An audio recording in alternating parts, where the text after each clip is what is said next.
Hello student, स्वागत है आपका नई वीडियो में। तो आज हम करेंगे आपके वेब टेक्नोलॉजी की यूनिट 3 और आपके वेब टेक्नोलॉजी की यूनिट 1 एंड 2 चैनल पे ऑलरेडी अपलोड कर दी गई हैं। अगर आपने वो नहीं देखी हो तो जल्दी से जाके उन्हें देख लेना, और या फिर पहले ये वाली वीडियो देख लो फिर वो वाली वीडियो देख लेना, कोई इशू नहीं है। ठीक है, तो अब स्टार्ट करते हैं हम अपनी वेब टेक्नोलॉजी की यूनिट 3 से। एंड एडिशनली मैं आपको बता दूं, DBMS की यूनिट 1 अपलोडेड है एंड बाकी यूनिट्स भी अपलोड हो जाएंगी। एंड डा की तो पूरी प्लेलिस्ट अपलोडेड है।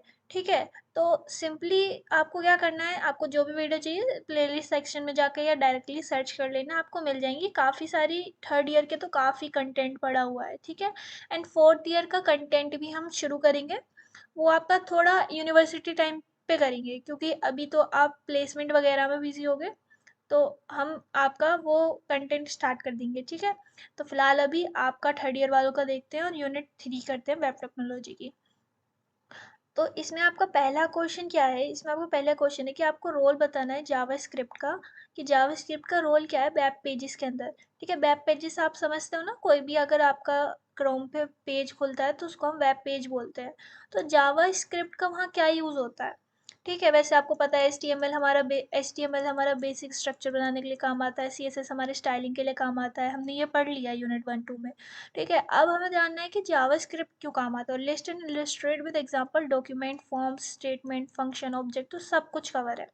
ठीक है, इन क्वेश्चनों से आपका सब कुछ कवर हो जाएगा, पूरा सिलेबस कवर हो जाएगा। ठीक है, तो बस ये वन शॉट्स देख लेना, काफ़ी अच्छी प्रिपरेशन हो जाएगी। तो पहला है role of JavaScript in web pages. तो जावास्क्रिप्ट क्या है, क्लाइंट साइड स्क्रिप्टिंग लैंग्वेज है। क्लाइंट साइड स्क्रिप्टिंग लैंग्वेज है, मतलब क्लाइंट साइड पे जो हमारी लैंग्वेज है वो ये जावास्क्रिप्ट है। ठीक है, तो क्लाइंट साइड स्क्रिप्टिंग लैंग्वेज है, मतलब ये ब्राउज़र के अंदर रन होती है, सर्वर पर नहीं होती है। ठीक है, जो आपका ब्राउज़र है वहाँ रन होती है, सर्वर पर नहीं होती है, तो इसीलिए इसको क्लाइंट साइड बोला गया है। ठीक है, अब क्या है आगे, इसमें का मेन रोल है वेब पेजेस को इंटरेक्टिव और डायनेमिक बनाना। ठीक है, तो इसका मेन रोल क्या है, वेब पेजेस को इंटरेक्टिव और डायनेमिक बनाना। ये क्या करती है, ये हमारा इसका HTML और CSS पेज को स्ट्रक्चर और डिज़ाइन देती है। ठीक है, ये क्या देती करती है, हमारी HTML और CSS पेज को डिज़ाइन देती है। देखो, it allows developer to manipulate HTML and CSS। ठीक है, HTML और CSS क्या करते हैं, डिज़ाइन देते हैं। ठीक है, मैंने थोड़ा उल्टा बोल दिया, कोई नहीं। ठीक है, HTML और CSS पेज का स्ट्रक्चर और डिज़ाइन देते हैं, पर जावास्क्रिप्ट क्या करती है, उन्हें जिंदा बनाती है, इंटरेक्टिव बनाती है। अब देखो, आपने ये यहाँ पे एक पत्ती बना दी। ठीक है, बना दी, CSS आया, बोला भाई बड़ी फीकी फीकी लग रही है तू तो, CSS ने इसमें ग्रीन कलर कर दिया। ठीक है, अब ये ग्रीन कलर की पत्ती हो गई। अब यहाँ पाया JSS, वही ऐसे ही पड़ी रहेगी क्या, तो JSS ने इसे हवा में उड़ा दिया। ठीक है, तो वही काम यहाँ है, HTML हमारा बेसिक स्ट्रक्चर देता है, CSS हमारी डिज़ाइन स्टाइलिंग करती है, और जावास्क्रिप्ट उसे इंटरेक्टिव बनाती है। ठीक है, जैसे कोई बटन है, तो बटन है ये, सिंपल ऐसे लिख दिया। ठीक है, तो ये बटन है नॉर्मल, CSS ने इसमें ब्लू कलर कर दिया। ठीक है, CSS ने इसमें ब्लू कलर कर दिया, और जावास्क्रिप्ट ने क्या कर दिया, इस पर क्लिक करें तो कुछ फंक्शन हो। तो वो हमारा जावास्क्रिप्ट का मेन काम है कि ये हमारा इंटरेक्टिव बनाती है। ठीक है, अब जावास्क्रिप्ट एंड डॉक्यूमेंट्स। ठीक है, तो जावास्क्रिप्ट एंड डॉक्यूमेंट्स क्या होते हैं, मतलब डोम मैनिपुलेशन। तो JavaScript interacts with HTML document using document object model. तो जावास्क्रिप्ट कैसे इंटरेक्ट करती है HTML डॉक्यूमेंट के साथ, यूजिंग डॉक्यूमेंट ऑब्जेक्ट मॉडल। तो इसमें बहुत सारे फंक्शंस होते हैं, लाइक बहुत सारे फीचर्स होते हैं जिससे हम रीड कर सकते हैं, मॉडिफाई कर सकते हैं, डिलीट कर सकते हैं एलिमेंट्स को वेब पेजेस के डायनामिकली। तो हमारा जो मेन HTML को हैंडल करने में काम आता है जावास्क्रिप्ट के थ्रू, वो है हमारा डॉक्यूमेंट ऑब्जेक्ट मॉडल डोम। ठीक है, फॉर एग्जाम्पल जैसे ये है। ठीक है, ये तो डॉक्यूमेंट हो गया। अब जैसे ये है हमारा, इसने स्पेसिफाई कर दिया कि हमारा डॉक्यूमेंट टाइप है HTML टैग से हमारा स्टार्ट कर दिया। ठीक है, बॉडी टैग से हमारी बॉडी स्टार्ट कर दी, बॉडी में तुमने एक पैराग्राफ बनाया, उसकी आईडी दे दी डेमो, उसके अंदर लिख दिया हेलो। ठीक है, यहाँ तक तुम्हारा HTML हो गया। अब यहाँ से तुम्हारी स्क्रिप्ट चालू हुई। ठीक है, कलर दूसरा ले लूँ क्योंकि आपको इस पर दिखेगा नहीं। तो यहाँ से आपकी स्क्रिप्ट चालू हुई। ठीक है, स्क्रिप्ट मतलब JS। तो अब JS ने क्या करा, document dot get element by ID. देखो, डॉक्यूमेंट पर ही तो पढ़ रहे हैं हम। ठीक है, तो डोम की यूज से इसने करा गेट एलिमेंट बाई आईडी। तो HTML में जिसकी भी आईडी डेमो है, ठीक है, तो वो वाला एलिमेंट ही उठा के ले आएगा।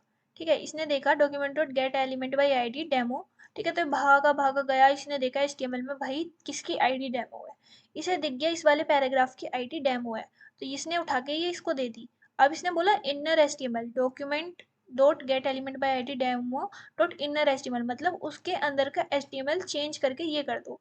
ठीक है, तो हेलो से ये हो जाएगा। ठीक है, अब आप पैराग्राफ कहीं प्रिंट कराओगे तो ये प्रिंट करेगा, तो इसने क्या करा, इस वाले को निकाल के इसके अंदर की HTML को चेंज करके उसके अंदर ये डाल दिया, हेलो की जगह हमने डाल दिया वेलकम टू जावास्क्रिप्ट। तो it is JavaScript and document. अब आती है बात जावास्क्रिप्ट एंड फॉर्म्स क्या होता है। तो JavaScript is often use to validate forms before submission to ensure correct input. तो जावास्क्रिप्ट का हम फॉर्म्स में यूज करते हैं फॉर्म्स को वैलिडेट करने के लिए, ठीक है, कि वो प्रॉपरली काम करें। जैसे कि हम लगा दें कि उसमें कि देखो कैसे समझाऊं, लाइक देखो, फॉर्म्स में जावास्क्रिप्ट का सबसे कॉमन यूज होता है वैलिडेशन, ठीक है, यानी यूजर ने सही डाटा फिल किया है, तो इससे अननेसेसरी सर्वर रिक्वेस्ट अवॉइड होती है। अब देखो जैसे कि कोई फील्ड है, इनपुट फील्ड है, ठीक है, अब वहां पे अगर तुम जावास्क्रिप्ट के थ्रू ही रिक्वायर्ड लिख दोगे, ठीक है, तो वो आपको क्लाइंट साइड पे दिखा देगा कि ये रिक्वायर्ड है, ये आपको फिल करना ही है। लेकिन अगर जावास्क्रिप्ट से आप रिक्वायर्ड नहीं लिखोगे तो वो आप फिल नहीं करोगे, फॉर्म आपका सबमिट होके सर्वर पे एरर दिखाएगा फिर। ठीक है, तो सर्वर के एरर फिर दिक्कत होगी, सर्वर के एरर को कैसे शो करेगा वो आपको क्लाइंट साइड पे, फिर उसके लिए आपको फंक्शन वगैरह बनाने पड़ेंगे, तो इससे अवॉइड होता है वो वाली चीज़। तो आप यहीं पे लिख देते हो कि रिक्वायर्ड है, और इससे आपकी दिक्कतें कम हो जाती हैं। जैसे कि यहाँ पे देखो, अगर यूजर नेम फील्ड खाली छोड़ेगा तो अलर्ट दिखाएगा कि और फॉर्म सबमिट नहीं होगा। अब देखो ये इसमें है, कहाँ पे है हम, देखो form on submit return validate form, तो फॉर्म जैसे सबमिट होगा तो ये वाला फंक्शन कॉल हो जाएगा। अब यहाँ पे इनपुट टाइप टेक्स्ट है, आईडी नेम है, प्लेस होल्डर है, एंटर नेम, और इनपुट टाइप सबमिट, दूसरा पहला ये है, दूसरा ये है। अब स्क्रिप्ट ने क्या करा, ऑन सबमिट, इसे सबमिट करते ही ये वाला फंक्शन कॉल करा। ठीक है, यहाँ पे क्या देख रहा है कि let name is equal to document dot get element by ID by name, तो नेम से यहाँ से जो भी वैल्यू आ रही है वो इसने इसमें वैल्यू डाल दी। ठीक है, अब इसने चेक करा अगर name equal equal to null है, मतलब कि अगर नेम खाली है, नेम में कुछ डाला ही नहीं है, तो ये एरर दिखा देगा, आपको अलर्ट भेज देगा कि name must be filled out. ठीक है, अलर्ट होता है जैसे यहाँ पे आ जाता है एक अलर्ट बॉक्स, तो इससे क्या होगा, आपका सर्वर का लोड कम रहेगा। ठीक है, आपको क्लाइंट साइड पे पता लग जाएगा कि मेरा ये रह गया था, ये मुझे फिल करना है। ठीक है, तो ऐसे हमारे काम आता है फॉर्म वैलिडेशन में जावास्क्रिप्ट। अब है आपका जावास्क्रिप्ट स्टेटमेंट्स। तो स्टेटमेंट्स क्या होते हैं, statements are instruction that tell the browser what to do, मतलब स्टेटमेंट्स हमें बताती हैं, ब्राउजर को बताती हैं कि करना क्या है। ठीक है, तो स्टेटमेंट बेसिकली इंस्ट्रक्शन होती हैं जो ब्राउजर को बताती है क्या करना है। हर लाइन एक स्टेटमेंट होती है, जैसे वेरिएबल डिक्लेयर करना, कंडीशन चेक करना, लूप चलाना। ठीक है, तो हर लाइन ही एक स्टेटमेंट होती है, ये भी अपने आप में एक स्टेटमेंट है, ये भी अपने आप में एक स्टेटमेंट है। तो जो भी स्टेटमेंट होता क्या है, जैसे मैंने कुछ बोला तो वो एक स्टेटमेंट ही तो है। तो जैसे ही कोड में आप कुछ भी कर रहे हो तो वो एक स्टेटमेंट है। ठीक है, तो जावास्क्रिप्ट स्टेटमेंट बस इतना सा है। अब है जावास्क्रिप्ट फंक्शन। तो function are reusable block of code that perform a specific task. तो फंक्शन तो आपको काफ़ी सिंपल है, आप सबको पता होगा। फंक्शन क्या होते हैं, एक रीयूजेबल ब्लॉक ऑफ कोड होता है जिसे आप बार बार यूज़ कर सकते हो किसी स्पेसिफिक काम को करवाने के लिए। ठीक है, जैसे यहाँ पे आपने फंक्शन बना दिया, फंक्शन डॉट ग्रीट नेम, ठीक है, यहाँ पे नेम पास हो रहा है, आपने रिटर्न कर दिया हेलो और वो वाला नेम। तो यहाँ पे अगर नेम आप राहुल पास कर रहे हो, ठीक है, कमेंट में कोई भी राहुल हो तो कमेंट करना, और कहीं भी जैसे आपने राहुल पास कर दिया तो यहाँ पे इसने लिखा हेलो राहुल जी। ठीक है, अब इसने इस कंसोल डॉट लॉग कर दिया ग्रीट, ये वाला फंक्शन कॉल करके यहाँ पे लेपिकन्स पास कर दिया। ठीक है, तो राहुल नहीं, हम करेंगे लेपिकन्स पास अब। ठीक है, तो इसने लेपिकन्स पास करा, तो लेपिकन्स गया इधर और इसने लिख दिया हेलो लेपिकन्स। ठीक है, तो इस तरीके से फंक्शंस यूज होते हैं हमारे जेएस में। अब आते हैं जावास्क्रिप्ट ऑब्जेक्ट। तो ऑब्जेक्ट क्या होता है, ऑब्जेक्ट स्टोर करता है डेटा को एज अ की एंड वैल्यू पेयर। जैसे आपने डिक्शनरी पढ़ा होगा, डिक्शनरी में की होती है और एक वैल्यू होती है। अरे मैंने राहुल का नाम लिया, राहुल नीचे आ गया, वाह, नोट्स मैंने नहीं बनाए हैं पर जिन्होंने भी बनाए हैं उन्होंने जान लिया कि मेरे को राहुल नीचे आए मिलेगा। ठीक है, छोड़ते हैं सब। अब देखो जावास्क्रिप्ट ऑब्जेक्ट्स क्या होता है। देखो ऑब्जेक्ट जावास्क्रिप्ट के बिल्डिंग ब्लॉक्स होते हैं। ठीक है, ऑब्जेक्ट्स क्या होते हैं, जावास्क्रिप्ट के बिल्डिंग ब्लॉक्स होते हैं। एक ऑब्जेक्ट में की वैल्यू पेयर होते हैं। ओके, एक ऑब्जेक्ट में की और वैल्यू पेयर होते हैं, मतलब कि जिसमें वैल्यू कुछ हो भी हो सकती है, स्ट्रिंग नंबर एरे, मतलब कि एक की होती है और उससे मैचिंग की एक वैल्यू होती है। अरे जैसे ऐसे देखो 1 है, 1 पे तुमने डाल दिया ए, 2 पे डाल दिया बी, तो एक की हो गई, ये वैल्यू हो गई, और ये किसी भी डेटा टाइप की हो सकती है। ठीक है, तो they are use to model real world entities. ठीक है, जैसे यहाँ पे आपने एक ऑब्जेक्ट बनाया, ऑब्जेक्ट हम जेएस में ऐसे बनाते हैं, देख लेना, लेट स्टूडेंट। ठीक है, लेट आपका यूज होता है जैसे आप सी प्लस प्लस में इंट ऐसे करके यूज करते हो, तो लेट हमारा यूज होता है, वेर यूज होता है, कॉन्स्ट यूज होता है। कॉन्स्ट हमारा कभी भी हम उसको रीडिक्लेयर नहीं कर सकते, रीअसाइन नहीं कर सकते। वेर को हम रीडिक्लेयर भी कर सकते हैं, रीअसाइन भी कर सकते हैं, और आउट ऑफ स्कोप भी ये यूज हो जाता है, लाइक ग्लोबली, मतलब फंक्शन स्कोप्ड है ये। ठीक है, और ये आपका ब्लॉक स्कोप्ड है। ठीक है, ये दोनों आपके ब्लॉक स्कोप्ड है, लेट और कॉन्स्ट। और कॉन्स्ट में आप ना री डिक्लेयर कर सकते ना री असाइन कर सकते। लेट में आप री डिक्लेयर नहीं कर सकते पर री असाइन कर सकते हो। ठीक है, तो यहाँ पे हम लेट यूज कर रहे हैं। लेट स्टूडेंट, ये आप एक ऑब्जेक्ट क्रिएट कर रहे हैं, लेट स्टूडेंट, स्टूडेंट नाम का। उसमें हम की वैल्यू पे डाल रहे हैं कि नेम में हमने डाल दिया राहुल। ठीक है, एज में डाल दिया हमने 20, और कोर्स में डाल दिया हमने वेब टेक्नोलॉजी। ठीक है, तो आप इस ऑब्जेक्ट को जब कंसोल डॉट लॉग करोगे स्टूडेंट डॉट नेम, तो ये देखेगा स्टूडेंट नाम का ऑब्जेक्ट कहाँ है, ये गया गया गया गया गया गया ऐसे गया और यहाँ गया। ठीक है, इसने देखा स्टूडेंट डॉट नेम, तो स्टूडेंट ऑब्जेक्ट में से नेम वाले फील्ड की वैल्यू इसने प्रिंट कर दी। ठीक है, तो ये यहाँ पे राहुल प्रिंट कर देगा। तो ऐसे हमारा काम करते हैं जेएस में ऑब्जेक्ट्स। ठीक है, तो ऑब्जेक्ट्स देख लिए हमने, फंक्शन देख लिए हमने, जी स्टेटमेंट्स भी देख लिए, और हमने फॉर्म्स भी देख लिए, और हमने डॉक्यूमेंट भी देख लिए। ठीक है, अब चलते हैं नेक्स्ट क्वेश्चन पे। अब नेक्स्ट क्वेश्चन आपका ऑब्जेक्ट से रिलेटेड है कि हमारे जावास्क्रिप्ट ऑब्जेक्ट्स होते क्या हैं, जो हमने भी ऊपर पढ़ा। ठीक है, how do you create your own object and how do build in object refer. तो हम कैसे अपने खुद के ऑब्जेक्ट बनाते हैं, और कंप्यूटर के बिल्ट इन ऑब्जेक्ट कैसे होते हैं, तो हमको उन दोनों में देखना है कैसे होता है। तो ऑब्जेक्ट एक कलेक्शन ऑफ प्रॉपर्टीज होता है। ठीक है, ये तो हमने पढ़ लिया, की वैल्यू पेयर होती है, where keys are string called properties. ठीक है, की जो है यहाँ पे हमारी जेएस में जो हमारी की होती है वो स्ट्रिंग होती है।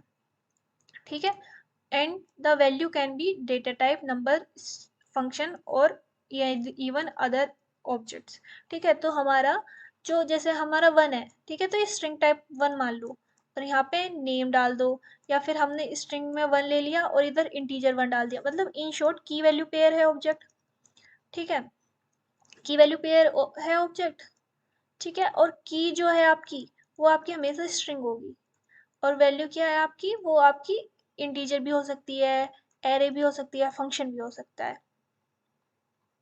और जैसे आप पहले से पढ़ते आ रहे हो कि object are real world entities, तो ऑब्जेक्ट हमें रिप्रेजेंट करती हैं रियल वर्ल्ड एंटिटीज को, मतलब जो आपके रियल वर्ल्ड में एंटिटीज होती हैं उनको ये रिप्रेजेंट करती हैं, group related data behaviour together.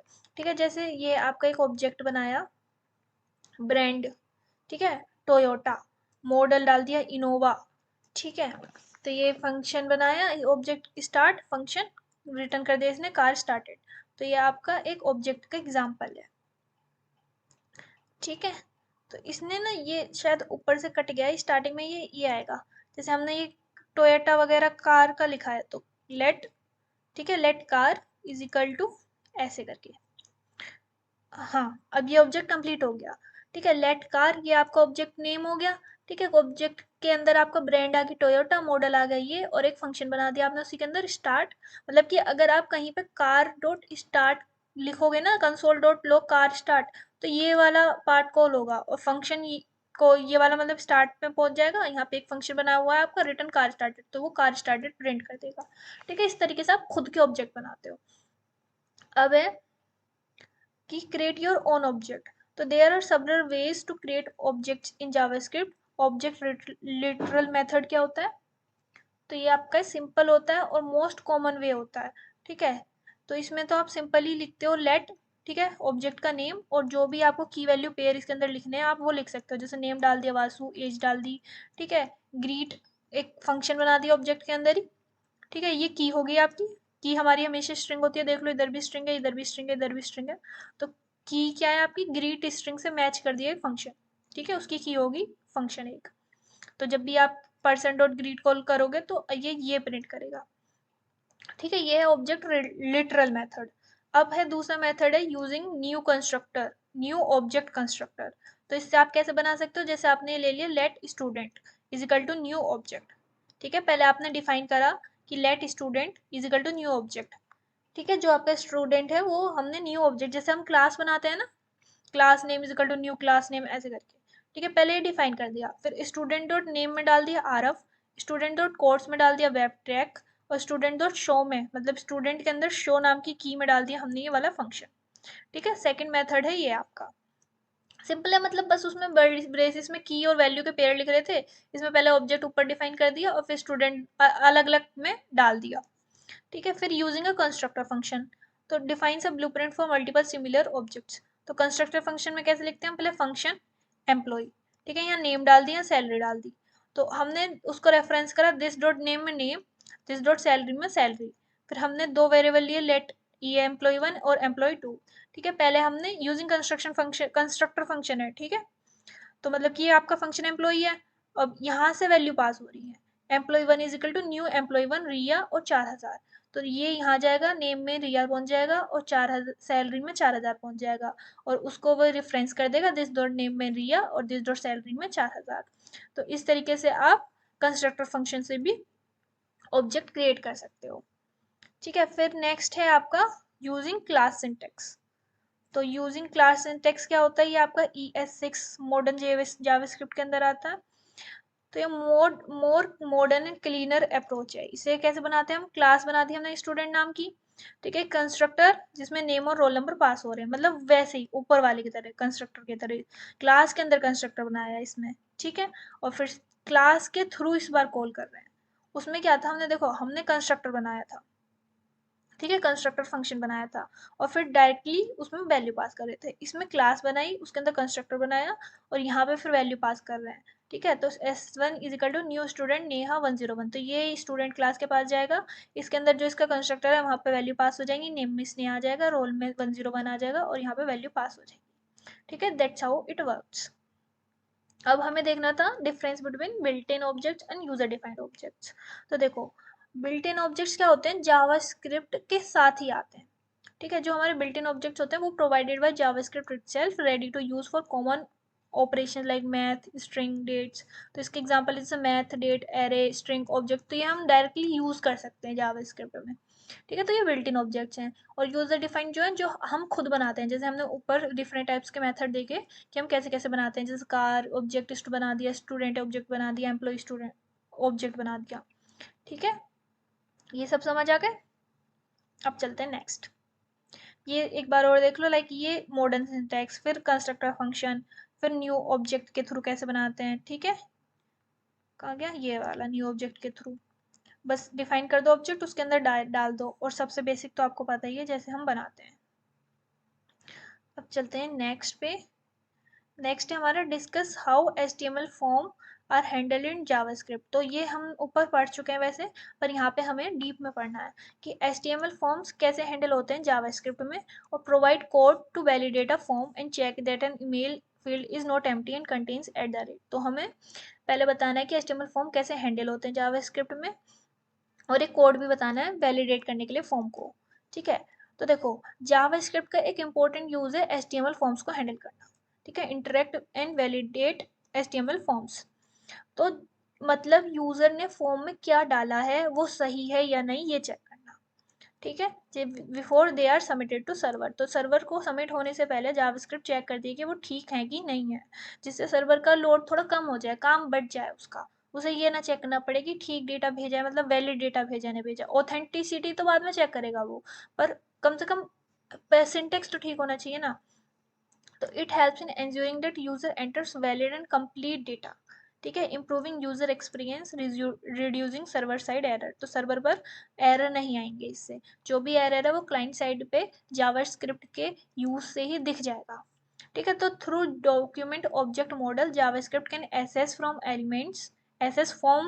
Elements and their values, ठीक है, जो भी फॉर्म के एलिमेंट्स हैं और उनके वैल्यूज हम ले सकते हैं डॉक्यूमेंट ऑब्जेक्ट मॉडल से, gate element by ID, gate element bye class, तो उससे आप वैल्यू निकाल सकते हैं। जैसे हमने ऊपर करा था ना, पैराग्राफ टैग था, ठीक है, पैराग्राफ टैग था, उसकी कुछ आईडी थी, तो हमने क्या करा था, document dot get element by ID. तो हम क्या कर सकते हैं, एसेस कर सकते हैं फॉर्म एलिमेंट्स को और उनकी वैल्यूज को, वैलिडेट कर सकते हैं यूजर इनपुट को, डिस्प्ले कर सकते हैं एरर्स को, मैसेजेस को डायनेमिकली अलर्ट से, ठीक है, या प्रॉम्प्ट भी होता है ऐसे करके, और प्रिवेंट कर सकते हैं सबमिशन इफ हमारा डेटा इनवैलिड है। तो एसेसिंग फॉर्म एलिमेंट्स को हम कैसे कैसे एसेस कर सकते हैं, जैसे हमने लिखा form elements can be assessed using document dot forms, form name, ठीक है, इस तरीके से हम असेस कर सकते हैं। Document dot get element by ID, मतलब कोई सी पैराग्राफ है उसकी आईडी कुछ है, तो हम document dot get element by ID से उसके अंदर जो भी लिख रहा है उसकी वैल्यू निकाल सकते हैं। ठीक है, ऐसे ही document dot query selector, selector मतलब क्वेरी सेलेक्टर से हम, जैसे हमारे क्लास है तो सारी क्लासेस सेलेक्ट करनी है, तो क्वेरी सेलेक्टर से हम सारी क्लासेस का डेटा सेलेक्ट कर सकते हैं। ठीक है, सी एस एस सेलेक्टर से। अब जैसे कि आपका ये है let email, document dot get element by ID email dot value, ठीक है, डॉट वैल्यू से क्या आती है, उसके अंदर की वैल्यू आ जाती है। अगर आप वो डॉट वैल्यू नहीं लिखोगे तो वैल्यू नहीं आएगी। ठीक है, डॉट वैल्यू से अब मैंने जैसे यहाँ पे एक पैराग्राफ बना दिया, ठीक है, आईडी रख दी इसकी ईमेल, ठीक है, और यहाँ पे मैंने ईमेल लिख दी, जैसे मैंने लिख दिया lepic@gmail.com, ठीक है। तो अब मैंने यहाँ करा ना let email document dot get element by ID, इसने सर्च करा आईडी किसकी ईमेल, तो इसकी आईडी ईमेल है, और आईडी हमारी यूनिक होती है और किसी की नहीं हो सकती, क्लास हमारी सेम हो सकती है पर आईडी हमारी यूनिक होती है सबकी। ठीक है, तो ईमेल नाम की आईडी पे पहुंचा, डॉट वैल्यू से यहाँ तक तो बस पहुंचा उस पर, पर डॉट वैल्यू से उसके अंदर की वैल्यू लेके आया, तो ईमेल में आ जाएगा lepic@gmail.com। अब हमें प्रोग्राम देखना है फॉर्म वैलिडेशन का, तो फॉर्म वैलिडेशन यूजिंग जेएस हमें देखनी है। अब ये देखो, ये एग्जांपल है आपका फॉर्म वैलिडेशन का। पहले हमने डिफाइन करा डॉक टाइप एचटीएमएल, ठीक है, फिर एचटीएमएल हमने स्टार्ट कर दिया। हेड में हमें मेटा डेटा डालना है, लाइक टाइटल डाल दिया फॉर्म वैलिडेशन एग्जांपल, जो हमारा टॉप पे शो होगा कि फॉर्म वैलिडेशन एग्जांपल। फिर हमने एक फॉर्म क्रिएट करा बॉडी के अंदर, ठीक है, हेड हमने बंद कर दिया, और फिर बॉडी के अंदर हमने फॉर्म क्रिएट करा। हमने फॉर्म क्या क्रिएट करा कि फॉर्म ऑन सबमिट, सबमिट करने के बाद हमारा वैलिडेट फॉर्म वाला फंक्शन कॉल हो जाना चाहिए, जो चेक करेगा कि फॉर्म वैलिड है कि नहीं है। ठीक है, तो फॉर्म में हम क्या क्या डाल रहे हैं, लेबल डाल रहे हैं, मतलब उसमें नाम डाल रहे हैं ईमेल के लिए, ठीक है, और दूसरा देखो पहले ईमेल के लिए डाल दिया हमने, ठीक है, फिर दूसरा label type text ID email name email, ठीक है, इसमें एक इनपुट बॉक्स डाला हमने जिसमें हमारी टाइप उसका टेक्स्ट है कि हमें टेक्स्ट डालना है, और आईडी उसकी ईमेल है और नेम उसका ईमेल है। ठीक है, फिर दूसरा है input type is equal to submit button, मतलब कि हमने ऐसे बनाया ईमेल, यहाँ पे एक इनपुट बॉक्स और यहाँ पे सबमिट, ठीक है, और सबमिट पर यहाँ पे कुछ ये एंटर करेगा ईमेल, और सबमिट बटन क्लिक करते ही ये वाले फंक्शन कॉल हो जाएगा। ठीक है, फिर यहाँ से स्टार्ट होती है आपकी जेएस, जो यूज हो रही है हमारी वैलिडेट करने के लिए फॉर्म्स को। अब देखो let email is equal to document dot get element by ID email dot value, ठीक है, मतलब यहाँ पे जो इनपुट आपने करी ईमेल, तो document dot get element by ID email देखेगा ये किसकी आईडी ईमेल है, इसकी आईडी ईमेल है, तो यहाँ पे जो भी वैल्यू इनपुट होगी वो यहाँ आ जाएगी। तो मैंने अगर डाल दी lepic@gmail.com, तो यहाँ पे ये ईमेल आ गई। अब इसने चेक करा कि हमारी ईमेल खाली तो नहीं है, ठीक है, if email is equal to empty, तो ये अलर्ट डाल देगा आपका email field can not be empty, तो यहाँ पे आपको ऊपर एक अलर्ट शो होगा कि email field can not be empty, ठीक है, और रिटर्न कर देगा फॉल्स। फिर ये चेक करेगा उसके बाद, अगर ये कंडीशन फॉल्स है मतलब कि ईमेल में कुछ ना कुछ है, तो यहाँ आएगा ये चेक करेगा email dot index at the rate, मतलब कि ईमेल में एट द रेट का साइन है कि नहीं। ठीक है, अगर एट द रेट का साइन है ही नहीं तो वो कोई इंडेक्स शो ही नहीं करेगा, तो -1 करेगा। ठीक है, लेकिन इसमें तो है, तो दिखा देगा 0 1 2 3 4 5, तो फिफ्थ इंडेक्स पे है, तो ये तो फिफ्थ 5 शो कर देगा, तो ये इसके अंदर नहीं जाएगा। ठीक है, लेकिन अगर ये एट द रेट है ही नहीं तो ये -1 ही रहेगा, तो ये अलर्ट क्या शो करेगा, email invalid email missing at the rate symbol. ठीक है, और अगर ये भी है तो फिर ये जाएगा फॉर्म सबमिटेड सक्सेसफुली, और रिटर्न कर देगा ट्रू। ठीक है, और स्क्रिप्ट यहाँ पे आपकी क्लोज हो जाएगी। तो इस तरीके से आपका जेएस वैलिडेट करता है किसी भी फॉर्म को। ठीक है, तो ये कोड अच्छे से देख लेना, ठीक है, ये कोड अच्छे से देख लेना कि अगर पेपर में पूछ लेते हैं कि आपको एक कोड लिखना है वैलिडेट करने के लिए फॉर्म्स को, तो आप ये कोड अच्छे से लिख के आओगे। काफ़ी हार्ड नहीं है, पहले फॉर्म बनाना है फिर स्क्रिप्ट लिख देनी है, नथिंग एल्स। ठीक है, एडवांटेजेस क्या है क्लाइंट साइड वैलिडेशन की, प्रिवेंट करता है incomplete invalid data from reaching the server, कि हमारे अब हमने ईमेल ही नहीं डाला, ठीक है, तो वो सर्वर के पास जाएगा तो वो तो इनकम्प्लीट डेटा हो गया ना, सर्वर को ही तो दिक्कत होगी। फिर improve user experience by providing instant feedback. अब ये भी नहीं है कि आपने फॉर्म सबमिट कर दिया, आप सोचो मेरा तो फॉर्म सबमिट हो गया और सर्वर की साइट पे पता लग रहा है कि आपने ईमेल ही नहीं डाली थी। ठीक है, तो इंस्टेंट फीडबैक मिल रहा है आपको, आपने फिर फटाफट से मेल डाल दो कि क्या हो मेरी तो मेल छूट गई। ठीक है, फिर रिड्यूस सर्वर लोड, ये तो हमें पता ही है सर्वर का काम कम कर रहा है, नेटवर्क ट्रैफिक भी कम कर रहा है, और मेक्स वेब एप्लीकेशन मोर इंटरेक्टिव। ठीक है, मोर इंटरेक्टिव बन जाती हैं आपकी, ऐसा नहीं है बस आप चला रहे हो स्क्रॉल कर रहे हो क्लिक कर रहे हो कुछ हो ही नहीं रहा, तो इससे अब आपकी वेब एप्लीकेशन मोर इंटरेक्टिव बन जाती हैं। ठीक है, अब चलते हैं नेक्स्ट पे। अब हमें बताना है एजेक्स क्या होता है, एसिंक्रोनस जावास्क्रिप्ट एंड एक्सएमएल। तो देखो, और क्या है, how explain how you would use XML HTTP request और fetch to make a AJAX call. तो आप एजेक्स कॉल कैसे करोगे, उसके एडवांटेजेस क्या हैं, वो होती क्या है, ये सब हमें यहाँ पे पढ़ना है। तो Ajax stands for asynchronous JavaScript and XML. ठीक है, तो एजेक्स का फुल फॉर्म होता है एसिंक्रोनस जावास्क्रिप्ट एंड एक्सएमएल। ये एक टेक्निक है जिससे ब्राउजर और सर्वर बैकग्राउंड में डेटा एक्सचेंज करते हैं। ठीक है, तो it is a web development technique use to send and receive data from server asynchronously in the background. तो सिंक्रोनस का मतलब क्या होता है, ये चल रहा है ये खत्म होगा फिर ये चलेगा, ये खत्म होगा फिर ये चलेगा। एसिंक्रोनस का मतलब क्या है, ये चल रहा है इतने में ये रुक गया कहीं, तो दूसरा चल जाएगा, इसका वेट नहीं करेगा पूरा खत्म होने के लिए। ठीक है, तो एसिंक्रोनस का मतलब तो वो होता है। अब यहाँ पे ये टेक्निक इसलिए यूज होती है, ब्राउजर और सर्वर बैकग्राउंड में डेटा एक्सचेंज करने के लिए। कैसे करते हैं वो हम देखते हैं। ठीक है, although name includes XML, AJAX can exchange data in multiple format such as JSON XML plain text. तो मतलब एक्सएमएल लिख दिया तो उसका मतलब ये नहीं है एक्सएमएल में करेगा, किसी में भी कर सकता है। अब वर्किंग ऑफ एक्सएमएल देखते हैं, सॉरी वर्किंग ऑफ एजेक्स देखते हैं। तो एजेक्स फॉलो करता है ब्राउजर को to communicate with server using JavaScript, ये तो हमने ऊपर देख लिया। क्या फॉलो करता है प्रोसेस, जैसे ये देखो, यूजर कोई इवेंट ट्रिगर करता है, ठीक है, जैसे बटन क्लिक करा, कर दिया क्लिक, फिर जावास्क्रिप्ट एक रिक्वेस्ट भेज सेंड करती है सर्वर को विया एक्सएमएल एचटीटीपी रिक्वेस्ट। ठीक है, या फैच से, फिर क्या होता है, या फिर फैच एपीआई से भेज दी। ठीक है, फिर क्या हुआ, the request is send to the server, तो मतलब सर्वर पे वो रिक्वेस्ट चली गई। फिर सर्वर डेटा भेजता है जेसन एक्सएमएल टेक्स्ट फॉर्मेट में। ठीक है, फिर सर्वर प्रोसेस करता है उस रिक्वेस्ट को, डेटा को वापस भेजता है या तो जेसन में एक्सएमएल या टेक्स्ट फॉर्मेट में। फिर जावास्क्रिप्ट क्या कर देती है, जावास्क्रिप्ट उस डेटा से पेज के पार्ट्स को अपडेट कर देती है बिना रिलोड करे। ठीक है, ये काम है एजेक्स का। ठीक है, मतलब कि कोई बटन दबा दिया, जावास्क्रिप्ट ने एक्सएमएल एचटीटीपी रिक्वेस्ट भेज दी या फैच एपीआई यूज करके भेज दी सर्वर को, सर्वर ने वापस डेटा भेजा और जावास्क्रिप्ट ने बिना पेज रीलोड करे उसको अपडेट कर दिया। तो ये वर्किंग है आपकी एजेक्स की, याद रखना इसको। ठीक है, इंपॉर्टेंट। अब यूजिंग एक्सएमएल एचटीटीपी रिक्वेस्ट से हम कैसे करते हैं, तो देखो पहले तो सिंपल सी बात है कि आपने एचटीएमएल डॉक्यूमेंट बना दिया, कहाँ गया, हाँ, ठीक है, एचटीएमएल लिख दिया, बॉडी लिख दी, बॉडी में आपने डाल दी हेडिंग की एजेक्स एग्जांपल है, और फिर आपने क्या करा, बॉडी में एक डिव बनाई, उसका आईडी रख दी डेमो, और डेटा विल अपीयर हियर, मतलब कि जो भी आपका डेटा आएगा बाद में वो यहाँ पे अपडेट होगा, इसने लिख दिया। फिर आपने बटन बनाया जिसको आपने ऑन क्लिक करने पर लोड डेटा वाला फंक्शन कॉल कर रहे हो, तो जाव स्क्रिप्ट में लोड डेटा वाला फंक्शन कॉल कर रहे हो, तो मतलब कि यहाँ पे कुछ भी एक डिव है, ठीक है, और यहाँ पे एक बटन है गेट डेटा। तो आप जैसे गेट डेटा पे क्लिक करोगे तो यहाँ पे डेटा शो होने लगेगा, जैसे कि आपने गेट डेटा करा तो गेट डेटा पे क्लिक करने से आपका लोड डेटा वाला फंक्शन कॉल हो गया। ठीक है, जैसे ही आपका लोड डेटा वाला फंक्शन कॉल हुआ ये स्क्रिप्ट के अंदर आ गया और यहाँ पे आ गया। फिर इसने क्या करा, x H T T P एक कॉन्स्ट वेरिएबल से x H T T P में एक new XML H T T P request बनाई। ठीक है, फिर इसको ऑनलोड करा, फंक्शन कॉल करा एक, ठीक है, document dot get element by ID demo.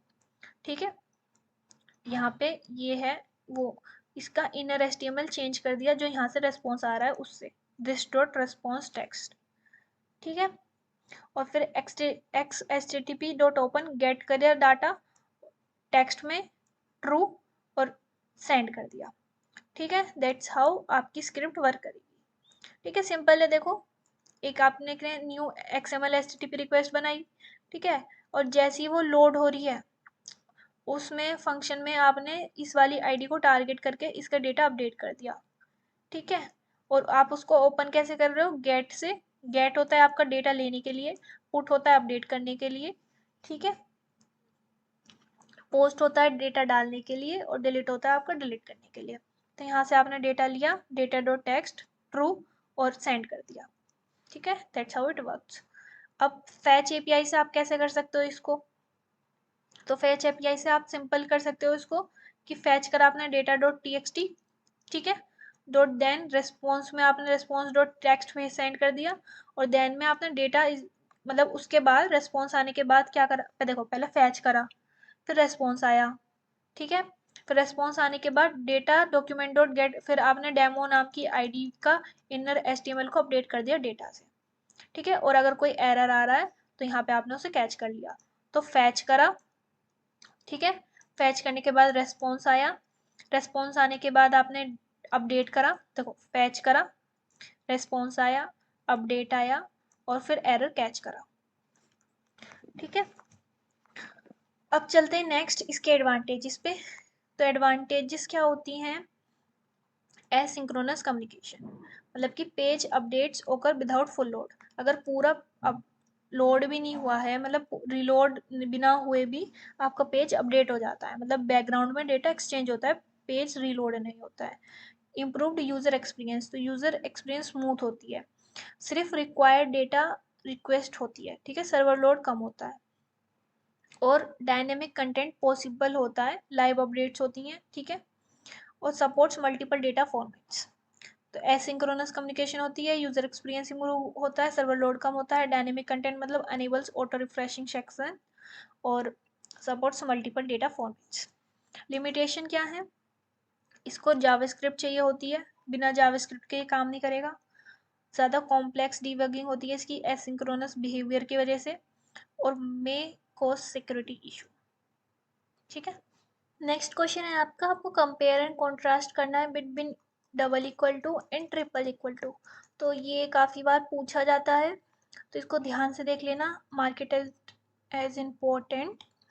तो इसका क्या होता है कि and talk about JavaScript statement, तो एंड आपको स्टेटमेंट्स के बारे में भी देखना है, if switch loops with example.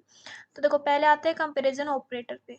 तो JavaScript provide two main equality operators, एक तो आप इसको बोलते हैं लूज इक्वलिटी, और इसको बोलते हैं स्ट्रिक्ट इक्वलिटी। इनका जैसे नाम है वैसे इनका काम है, लाइक दोनों कंपैरिजन के लिए यूज होते हैं, पर डिफर हैं in how they treat data types. Like देखो, the double equal to operator performs type coercion, meaning it tries to convert both side to a common type before comparing. ठीक है, और ये वाला क्या करता है, operator does not perform type conversion, it checks both type and value strictly.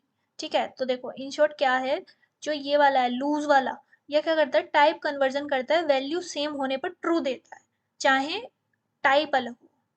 ठीक है, और ये वाला क्या करता है, टाइप और वैल्यू दोनों सेम होनी चाहिए। अब ये देखो, फॉर एग्जाम्पल जैसे 5 इक्वल इक्वल टू ये है, ठीक है, तो ये वाला तो ट्रू दे देगा क्योंकि वैल्यू सेम है, लेकिन ये वाला ना फॉल्स देगा क्योंकि टाइप और वैल्यू दोनों सेम होनी चाहिए।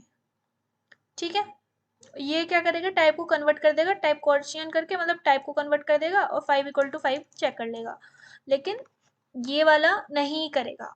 ठीक है, नीचे एग्जाम्पल भी दे रखा है ये देखो, अगर ये है तो ये ट्रू देगा, ठीक है, अगर ट्रिपल इक्वल टू लगाया है तो ये फॉल्स देगा क्योंकि ये टाइप और वैल्यू दोनों चेक करेगा, ये ऑटोमेटिक कन्वर्जन नहीं कर देगा इसकी तरह। ठीक है, फिर आते हैं जावास्क्रिप्ट स्टेटमेंट। तो जावास्क्रिप्ट स्टेटमेंट वही होते हैं आपके, लाइक जो आपके नॉर्मल प्रोग्रामिंग में होते हैं। तो statements are instruction that tell the browser what to do, ये हमने ऊपर पढ़ लिया। तो और control flow statements include conditional and looping statements. पहले आता है आपका इफ एल्स, तो use to perform action based on a condition. ठीक है, इफ एल्स तो हमारा कंडीशन के बेसिस पे काम आता है, इसमें तो कुछ न्यू नहीं है। जैसे हमने मार्क्स दे दिए 75, तो बिल्कुल सेम सिंटेक्स ही है, जो होता है कि इफ मार्क्स ना ग्रेटर देन 90 हो तो ग्रेड ए प्रिंट कर देगा, नहीं तो अगर ग्रेटर देन 60 हो तो ग्रेड बी, अगर नहीं है तो ग्रेड सी। तो nothing more in this, like new नहीं है कुछ। ठीक है, ऐसे ही आपको स्विच स्टेटमेंट होता है। स्विच स्टेटमेंट में क्या होता है, स्विच लिखते हैं हम, और यहाँ पे जो भी हमारा कंपेरिजन, लाइक जिस केस में जिससे कंपेयर करेंगे वो वैल्यू लिख देते हैं। जैसे यहाँ पे हमने लेट डे में डाल दिया 3 और स्विच यहाँ पे 3 पास कर दिया, तो केस में जहाँ पे 3 होगा वो वाली वैल्यू को प्रिंट कर देगा, तो वेडनेसडे प्रिंट कर देगा। और अगर यहाँ पे ब्रेक नहीं होता तो नेक्स्ट वाला भी प्रिंट कर देता। ब्रेक बिना, एब्सेंस ऑफ ब्रेक क्या होता है मेरे को फटाफट से ये कमेंट में बताना, क्योंकि ये आपने पढ़ रखा है। ठीक है, अगर यहाँ पे ब्रेक नहीं होता तो कौन सी कंडीशन हो जाती है, वो उसका नेम आपको बताना है। ठीक है, अब आपका आता है लूप्स इन जावास्क्रिप्ट। तो लूप भी वही चीज़ है, लाइक फोर लूप होते हैं। फोर लूप कैसे चलते हैं हमारे, किसी स्पेसिफिक वैल्यू से स्पेसिफिक वैल्यू तक। जैसे यहाँ आपने लेट आई इजिकल टू 1 लिख दिया और let I is less than equal to 5, तो 1 से लेकर 5 तक ये चलेगा और इंक्रीमेंट होता रहेगा। ठीक है, जैसे 1 के लिए आया कंसोल डॉट लॉग नंबर 1 लिख दिया, फिर इंक्रीमेंट हो गया 2 नंबर 3 ऐसे करके। ठीक है, तो ये कुछ नया नहीं है, ये तो वही है। ठीक है, फिर आता है आपका वाइल लूप। तो वाइल लूप भी आपका ऐसे होता है, जैसे आपने आई इजिकल टू 1 दे दिया। ठीक है, अब ये चलेगा while I is less than 5, तो जब तक आपका I less than equal to 5 है। ठीक है, अभी तो 1 है, 1 is less than equal to 5, ये प्रिंट कर देगा आई को। ठीक है, 1 प्रिंट कर दिया, फिर आई हो गया 2। ठीक है, फिर दोबारा ऊपर जाएगा, 2 is less than equal to 5। हाँ ठीक है कंडीशन, फिर 2 भी प्रिंट कर देगा। ठीक है, फिर आई प्लस प्लस हो जाएगा, आई इजिकल टू 3 हो जाएगा, i 3 is less than equal to 5। तो जब तक 5 is less than equal to 5 है जब तक ये चलेगा, और जब ये 6 हो जाएगा तो कंडीशन फॉल्स हो जाएगी, बाहर आ जाएगा। ठीक है, वाइल लूप भी आपका सिंपल है। फिर आपका डू वाइल लूप होता है। डू वाइल लूप में क्या होता है, डू वाइल लूप एक बार तो एग्जीक्यूट करता ही करता है। ठीक है, तो अगर क्वेश्चन में मतलब आता है कि एंट्री कंट्रोल लूप और एग्जी कंट्रोल लूप कौन से होते हैं, तो एंट्री कंट्रोल लूप होता है आपका ये, मतलब कि एंट्री कंट्रोल लूप होता है आपका फॉर और वाइल वाला। एंट्री कंट्रोल लूप का मतलब होता है कंडीशन पहले ही चेक करनी। ठीक है, ये नहीं होता, ये वाला होता है ये, सॉरी। ठीक है, एंट्री कंट्रोल लूप वो होते हैं जिसमें कंडीशन पहले चेक हो जाती है, जैसे फोर में आपकी पहले चेक हो जाती है, वाइल में आपकी पहले चेक हो जाती है। ठीक है, लेकिन डू वाइल में पहले एक बार एग्जीक्यूट हो जाता है फिर कंडीशन चेक होती है। ठीक है, और इंपॉर्टेंट थिंग इसमें सेमीकोलन आता है वाइल के बाद, याद रखना, और किसी में नहीं आता, बस डू वाइल में आता है। ठीक है, तो डू वाइल में जैसे let is equal to j is equal to 1 दे दिया, तो एक बार तो ये 1 को प्रिंट करेगा ही, चाहे कंडीशन फॉल्स हो चाहे ट्रू हो। ठीक है, अगर यहाँ पे लिखा भी होता ना कि जे इज लेस देन 0 है तो ही ये लूप चलना है, तो भी ये 1 को प्रिंट करता ही करता। ठीक है, तो ये 1 प्रिंट कर देगा, फिर जे हमारा 2 हो जाएगा, फिर ये कंडीशन चेक करेगा, फिर देखेगा 2 is less than equal to 3, फिर दोबारा जाएगा यहाँ पे, फिर 2 प्रिंट करेगा, फिर 3 हो जाएगा, फिर चेक करेगा 3 is less than equal to 3, फिर ऊपर जाएगा 3 प्रिंट कर देगा, फिर यहाँ पे 4 हो जाएगा, तो कंडीशन फॉल्स हो जाएगी, बाहर आ जाएगा। ठीक है, तो लूपिंग बिल्कुल सिमिलर ही है, कुछ नया नहीं है इसमें, वही है जो आपकी नॉर्मल प्रोग्रामिंग में होती है। ठीक है, अब आपके चलते हैं नेक्स्ट क्वेश्चन पे कि हाउ डू यू मैनिपुलेट। अब फिर से आपका डोम आ गया, डोम इस बार डिटेल में। ठीक है, तो how do you manipulate document object model DOM in JavaScript, कैसे आप मैनिपुलेट करते हो, आपको एग्जांपल देने हैं of selecting elements, changing content and style. तो डोम के बारे में समझ लेते हैं। तो डोम एक ट्री जैसा स्ट्रक्चर होता है जिसमें हर एचटीएमएल एलिमेंट एक नोड होता है। ठीक है, डोम एक ट्री जैसा स्ट्रक्चर होता है जिसमें हर एक एचटीएमएल एलिमेंट नोड होता है। तो DOM is a programming interface that represents an HTML or XML document as a tree structure. Each element like जो p, div, h is a node. ठीक है, ये नोड की तरह काम आते हैं। In this tree can be accessed and modified using JavaScript, और JavaScript के थ्रू ये सब को आप मॉडिफाई कर सकते हो। ठीक है, तो DOM manipulation allows developer to dynamically change the structure, content, style of web page without reloading it. तो विदाउट उसे रीलोड करे हुए, अगर पूछे यूज ऑफ DOM क्या है, तो विदाउट रीलोडिंग। ठीक है, विदाउट रीलोडिंग आप उसको एक कंटेंट स्ट्रक्चर चेंज कर सकते हो। अब एक एक करके देखते हैं कि हम कैसे स्ट्रक्चर कंटेंट ये सब चेंज कर सकते हैं। पहले है आपका चेंजिंग कंटेंट। ठीक है, एक सेकेंड। ठीक है, फिर है पहले है आपका चेंजिंग कंटेंट। तो द इनर एचटीएमएल और text content properties are used to modify the text of an HTML content inside element. जैसे आपका कोई पैराग्राफ है, ठीक है, इसमें कुछ लिखा हुआ है और इसको आपको चेंज करना हो, ये तो हमने ऊपर भी देखा हुआ है। ठीक है, तो अगर आपको ऐसा करना हो, तो जैसे कि आपका ये बॉडी है। ठीक है, बॉडी में आपका पैराग्राफ है, उसकी आईडी दे दी डेमो, उसके अंदर ओरिजिनल टेक्स्ट लिख दिया। अब आपको ओरिजिनल टेक्स्ट को कुछ और लिखना है, तो आप क्या करोगे, इस जावा स्क्रिप्ट बनाओगे, उसमें लिखोगे डॉक्यूमेंट जो dot get element by ID demo, तो जिसकी भी आईडी डेमो वहाँ पे जाएगा। ठीक है, और उसका इनर एचटीएमएल को चेंज कर देगा इससे। ठीक है, इस तरीके से आप कंटेंट चेंज कर सकते हो। अब अगर आपको स्टाइल चेंज करनी हो, सीएसएस चेंज करनी हो, तो आप सीएसएस भी मॉडिफाई कर सकते हो उसकी यूजिंग स्टाइल प्रॉपर्टी। कैसे? अब ये देखो, ये एग्जांपल, यहाँ पे आपका H2 है, इसकी आईडी हेडिंग है और ये वेलकम लिखा हुआ है। ठीक है, H2 बंद कर दिया। अब स्क्रिप्ट स्टार्ट करी और आपने क्या करा, H में ले लिया। H में क्या डाला, document dot get element by ID heading. तो आपको ये इसको पॉइंट कर रहा है H। ठीक है, इसको पॉइंट कर रहा है। अब इसने क्या करा, H dot style dot colour, मतलब H की स्टाइल का कलर। ठीक है, H में, इसमें मतलब ये आ गया ना, तो इसका कलर जो है वो ब्लू कर दो। तो ये इसका जो वेलकम लिखा हुआ है, इसका कलर हो जाएगा ब्लू। ठीक है, अब नीचे आया H dot style dot font size, इसने बोल दिया 30 पिक्सल कर दो, तो इसका वेलकम का साइज हो जाएगा 30 पिक्सल। ठीक है, अभी नीचे आया H dot style dot background colour light grey, और इसने बोला बैकग्राउंड कलर लाइट ग्रे कर दो, तो इसका बैकग्राउंड कलर हो जाएगा लाइट ग्रे। तो इस तरीके से हम सी एस एस भी चेंज कर सकते हैं किसी भी एलिमेंट की, किसी स्टाइल से। ठीक है, अब एडिंग एंड रिमूविंग एलिमेंट्स। तो ऐड और रिमूव कैसे करते हैं हम एलिमेंट्स, तो जावास्क्रिप्ट ओलो करती है हमें डायनेमिकली क्रिएट, इंसर्ट और रिमूव करने के लिए एचटीएमएल एलिमेंट्स को। कैसे कर सकते हैं, जैसे कि हमारे पास एक डिव है जिसकी आईडी है कंटेनर। ठीक है, हमने स्क्रिप्ट स्टार्ट करी, हमने एक लिया लेट न्यू पैरा। ठीक है, न्यू पैरा बना रहे हैं हम, document dot create element P. तो पी हमारे क्या होता है, पैराग्राफ टैग के लिए होता है, एच होता है हमारा हेडिंग टैग के लिए। ठीक है, तो हमने क्या करा, न्यू पैरा लिया। ठीक है, एक वेरिएबल, उसमें हमने एक एलिमेंट क्रिएट कर लिया पैराग्राफ। ठीक है, अब हमने करा new para dot text content.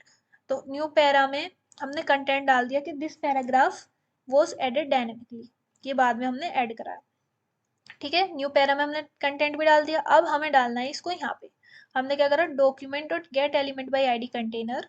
ठीक है, ये वाला डिव ले ली, ये डिव है, इसने ये एसएस कर ली। अपेंड चाइल्ड न्यू पैरा, अब इसके अंदर हमें न्यू पैरा को डालना है। तो अपेंड चाइल्ड न्यू पैरा, तो ये इसके अंदर आ जाएगा। ठीक है, न्यू पैरा, एक पैराग्राफ बनाया, उसके अंदर टेक्स्ट डाला, टेक्स्ट कंटेंट का यूज करके। ठीक है, और फिर ऊपर वाला डिव को गेट एलिमेंट बाई आईडी करके उसमें अपेंड कर दिया। ठीक है, और टेक्स्ट कंटेंट, हाँ बाकी सब ठीक है। अब आते हैं इवेंट बेस्ड डोम। तो इवेंट के बेसिस पे कैसे हम डोम का यूज करते हैं, तो DOM element can be changed in response to user action like clicking a button. तो जैसे हम इवेंट कर सकते हैं, जैसे कि कोई किसी बटन पे क्लिक कर रहा है तो कुछ होना चाहिए। ठीक है, वैसे अब जैसे ये है, एक पैराग्राफ बनाया हमने, देखो, बटन ऑन क्लिक, पहले ये देखते हैं, button on click change text click मी। तो एक बटन है यहाँ पे, क्लिक मी। ठीक है, इसको क्लिक करते ही on click on change text वाला फंक्शन कॉल हो रहा है जो जावास्क्रिप्ट में है। ठीक है, और नीचे एक पैराग्राफ लिखा हुआ है हेलो, उसकी आईडी है मैसेज। ठीक है, अब जैसे ये बटन क्लिक होगा, ठीक है, button on click change text ये यहाँ पे आएगा। यहाँ पे क्या हो रहा है, function change text document dot get element by ID message, ये इस वाले मैसेज को ले रहा है। ठीक है, इस वाले मैसेज को ले रहा है और उसका इनर एचटीएमएल चेंज कर रहा है, दे रहा है text change after clicking the button. तो जैसे ही आप इस क्लिक बटन को क्लिक करोगे, ये इसका इनर एचटीएमएल चेंज होके यहाँ पे लिखा आ जाएगा text change after clicking the button. ठीक है, तो इस तरीके से इवेंट भी हैंडल हो जाते हैं डोम के थ्रू। ठीक है, तो सिर्फ बटन क्लिक करने से आपका डाटा कंटेंट ही चेंज हो गया। तो ये सब ना आपको वेरी इंपॉर्टेंट मार्क कर लेने हैं, और ये आपको खुद से कोड करके देखने हैं। ठीक है, बीएस कोड में या किसी भी कोडर में। ठीक है, कि तभी आप जब इसे लिख के देखोगे ना, तभी आपको याद रहेगा। ऐसे तो आपको लगेगा हाँ मेरे को समझ तो आ गया ये क्या कर रहा है, पर जब खुद लिखने बैठोगे ना तो आप भूल जाओगे सिंटेक्स। तो ये आपको करके देखना है, ये आपका है होमवर्क कि आपको ये सब करके देखना है। ठीक है, और कोई भी डाउट हो कमेंट में पूछ लेना है। एंड अगर नोट्स चाहिए तो नोट्स आप वेबसाइट से जाके ले सकते हो, लिंक आपको डिस्क्रिप्शन में मिल जाएगा। अब है असेसिंग डोम एलिमेंट्स। तो JavaScript provides multiple methods to select elements from HTML document. तो कि आप कैसे मतलब कि एलिमेंट्स को सेलेक्ट कर सकते हो। तो हमारे पास बहुत सारे मेथड्स हैं जिनके थ्रू हम सेलेक्ट कर सकते हैं, जैसे कि ये सारे। देखो, गेट एलिमेंट बाय आईडी, जैसे हमने किसी को दे दी पैराग्राफ को आईडी दे दी, तो हम गेट एलिमेंट बाय आईडी से भी सेलेक्ट कर सकते हैं। Select an item by it's ID, document dot get element by ID, जिसकी आईडी डेमो होगी उससे सेलेक्ट कर लेगा। क्लास नेम से भी कर सकते हैं, आईडी हमारी यूनिक होती है, क्लास नेम हम सेम क्लास नेम दो तीन को दे सकते हैं। तो जब हम क्लास नेम से ऐसे करेंगे ना, document dot get element bye class name text, तो जिसका भी क्लास नेम टेक्स्ट होगा उन सब में चेंजेस होगा। ठीक है, तो ये उन सब के लिए होता है। फिर है टैग नेम। तो ये क्या करता है, सेलेक्ट और एलिमेंट विद स्पेसिफिक टैग, तो जिनका एक टैग है उस टैग की जैसे आईडी होता है ऐसे टैग होता है। तो document dot get element bye tag name P, तो जिसका भी पैराग्राफ टैग है वो सारे पैराग्राफों पे ये अफेक्ट जो भी इसमें हम चेंज करेंगे वो डिस्प्ले होगा। ठीक है, टैग नेम मतलब जैसे पी एच ऐसे करके। क्वेरी सेलेक्टर क्या होता है, select the first element matching a CSS selector, जैसे document dot query selector dot text. ठीक है, क्वेरी सिलेक्टर ऑल क्या होता है, वो सारे को कर लेता है। ठीक है, तो जितने भी पी वाले हैं उन सबको कर लेगा, और क्वेरी सिलेक्टर सिर्फ first element matching a CSS selector. ठीक है, away write a JavaScript code to handle an event button click and show and hide a section in web page. तो आपको एक इवेंट हैंडल करना है जहाँ पे आप बटन को क्लिक कर रहे हो और किसी सेक्शन को हाइड या शो कर रहे हो। ठीक है, तो ये आपका पूरा कोड के बेसिस पे है, ये देख लेते हैं। तो इसमें हमें करना क्या है, लाइक जब यूजर बटन क्लिक करे तो एक सेक्शन पेज पर शो हो, ठीक है, या हाइड हो जाए, मतलब कि अगर है नहीं वो, तो हमारे पास देखो, अगर हमारे पास होगा एक शो बटन, ठीक है, तो अगर है नहीं वहां पे तो शो बटन पे क्लिक करे तो शो हो जाए और ये हाइड बटन हो जाए। ठीक है, मतलब कंटेंट चेंज हो जाए बटन का, फिर हाइड पे क्लिक करे तो ये गायब हो जाए। तो हमें ये करना है। तो इसको हम कैसे कर सकते हैं, इसमें हम दो तीन चीज यूज करेंगे, gate element by ID, add event listener जो हमारे क्लिक के लिए काम आएगा, और स्टाइल प्रॉपर्टी का भी यूज करेंगे जिससे हम स्टाइल चेंज कर सकें। तो देखो इसको देखते हैं। देखो पहले तो सिंपल हमने डॉक टाइप एचटीएमएल बना दिया, बड़ा कर लेते हैं इसको। हाँ, पहले सिंपल डॉक टाइप एचटीएमएल हमने मेंशन कर दिया, एचटीएमएल लिख दिया, हेड में हमने टाइटल डाल दिया कि शो एंड हाइड एग्जांपल हम बना रहे हैं। ठीक है, फिर हमने स्टाइल्स में कंटेंट जो है हमारा ये वाला कंटेंट, इसको कुछ स्टाइल दे दी, लाइक इसका डिस्प्ले नन कर दिया है। ठीक है, डिस्प्ले नन मतलब कि वो हिडन है। ठीक है, डिस्प्ले नन का मतलब होता है कि वो हिडन है। ठीक है, और डिस्प्ले ब्लॉक का मतलब है कि वो शो हो रहा है। ठीक है, तो फिलहाल इनिशियली हमने उसको डिस्प्ले नन दे दिया कि उस पर कोई डिस्प्ले नहीं है। फिर पैडिंग 10 पिक्सल की, बैकग्राउंड कलर दे दिया, बॉर्डर दे दिया, मार्जिन टॉप दे दी। ठीक है, ये सारी प्रॉपर्टीज हमने दे दी। फिर हमने हेड को बंद कर दिया, हेड के अंदर हमने स्टाइल लिख दी इंटरनल सीएसएस। ठीक है, फिर हमने एक बटन बनाया बॉडी में आके, उसकी आईडी दे दी टॉगल बटन, और उस पर लिख दिया शो सेक्शन, क्योंकि इनिशियली तो डिस्प्ले नन है ना, तो मतलब उसमें कुछ दिख नहीं रहा, तो हमें देखना है। ठीक है, तो हम शो, इनिशियली बटन का कंटेंट क्या रखेंगे, सोर्स सेक्शन। फिर नीचे है हमारा एक डिव कंटेंट नाम की, यहाँ बटन है हमारा सोर्स सेक्शन। ठीक है, और ये डिव है, अभी इसमें कुछ भी नहीं है। ठीक है, और डिव के अंदर कंटेंट मतलब कुछ शो नहीं है। ठीक है, फिर डिव के अंदर एक पैराग्राफ है। ठीक है, डिव के अंदर एक पैराग्राफ है जिसमें लिख रहा है this is hidden section that can be shown और हिडन यूजिंग द बटन। ठीक है, तो डिव अभी हमारी हिडन है क्योंकि यहाँ पर डिस्प्ले नन है, तो बस सोर्स सेक्शन का बटन आ रहा है। फिर हमने जावास्क्रिप्ट लगाई, उसमें हमने बटन का एक वेरिएबल लिया जिससे हम बटन को एक्सेस कर रहे हैं, document dot get element by ID toggle button, तो इसको ये इसको पॉइंट कर रहा है। ठीक है, फिर एक कंटेंट के लिए लिया document dot get element by ID content, तो ये इसको पॉइंट कर रहा है। ठीक है, फिर हमने क्या करा, फिर हमने बटन पे लगाया add event listener. Add event listener का मतलब है कि कोई भी लाइक कुछ उस पर क्लिक हो रहा है या कुछ भी हो रहा है तो कुछ चेंज हो इसलिए। तो अब देखो जैसे ही कोई बटन पर button dot add event listener click, जैसे ही बटन पे कोई क्लिक करता है, यहाँ पे हमने डिफाइन कर दिया कि क्लिक करना है या ऑन होवर कर सकते थे, मतलब कि कोई बटन है सिर्फ होवर करने से चेंज हो जाए, और इसने लिखा है क्लिक, तो जैसे ही क्लिक करेगा तो ये वाला फंक्शन कॉल होगा। ठीक है, फंक्शन कॉल होगा जिसमें क्या है, ये चेक कर रहा है content dot style dot display, मतलब कंटेंट की स्टाइल डॉट डिस्प्ले जो हमने ऊपर सेट करी थी नन, ये इनिशियली ऊपर हमने सेट कर दी थी ना नन, कहाँ गया, ये वाला, है ना।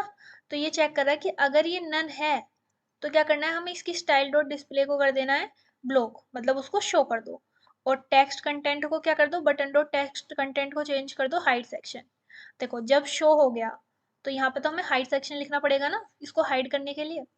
अब देखो नेक्स्ट क्या है, अगर नन नहीं है, डिस्प्ले नन नहीं है मतलब ब्लॉक है, तो क्या करना है हमें, उसको कर दो content dot style dot display को नन कर दो। ठीक है, मतलब हाइड कर दो, और कंटेंट को कर दो चेंज शो सेक्शन में। ठीक है, बस स्क्रिप्ट आपकी इतनी सी है। मतलब कि देखो एक बटन बनाया हमने यहाँ पे शो सेक्शन, ठीक है।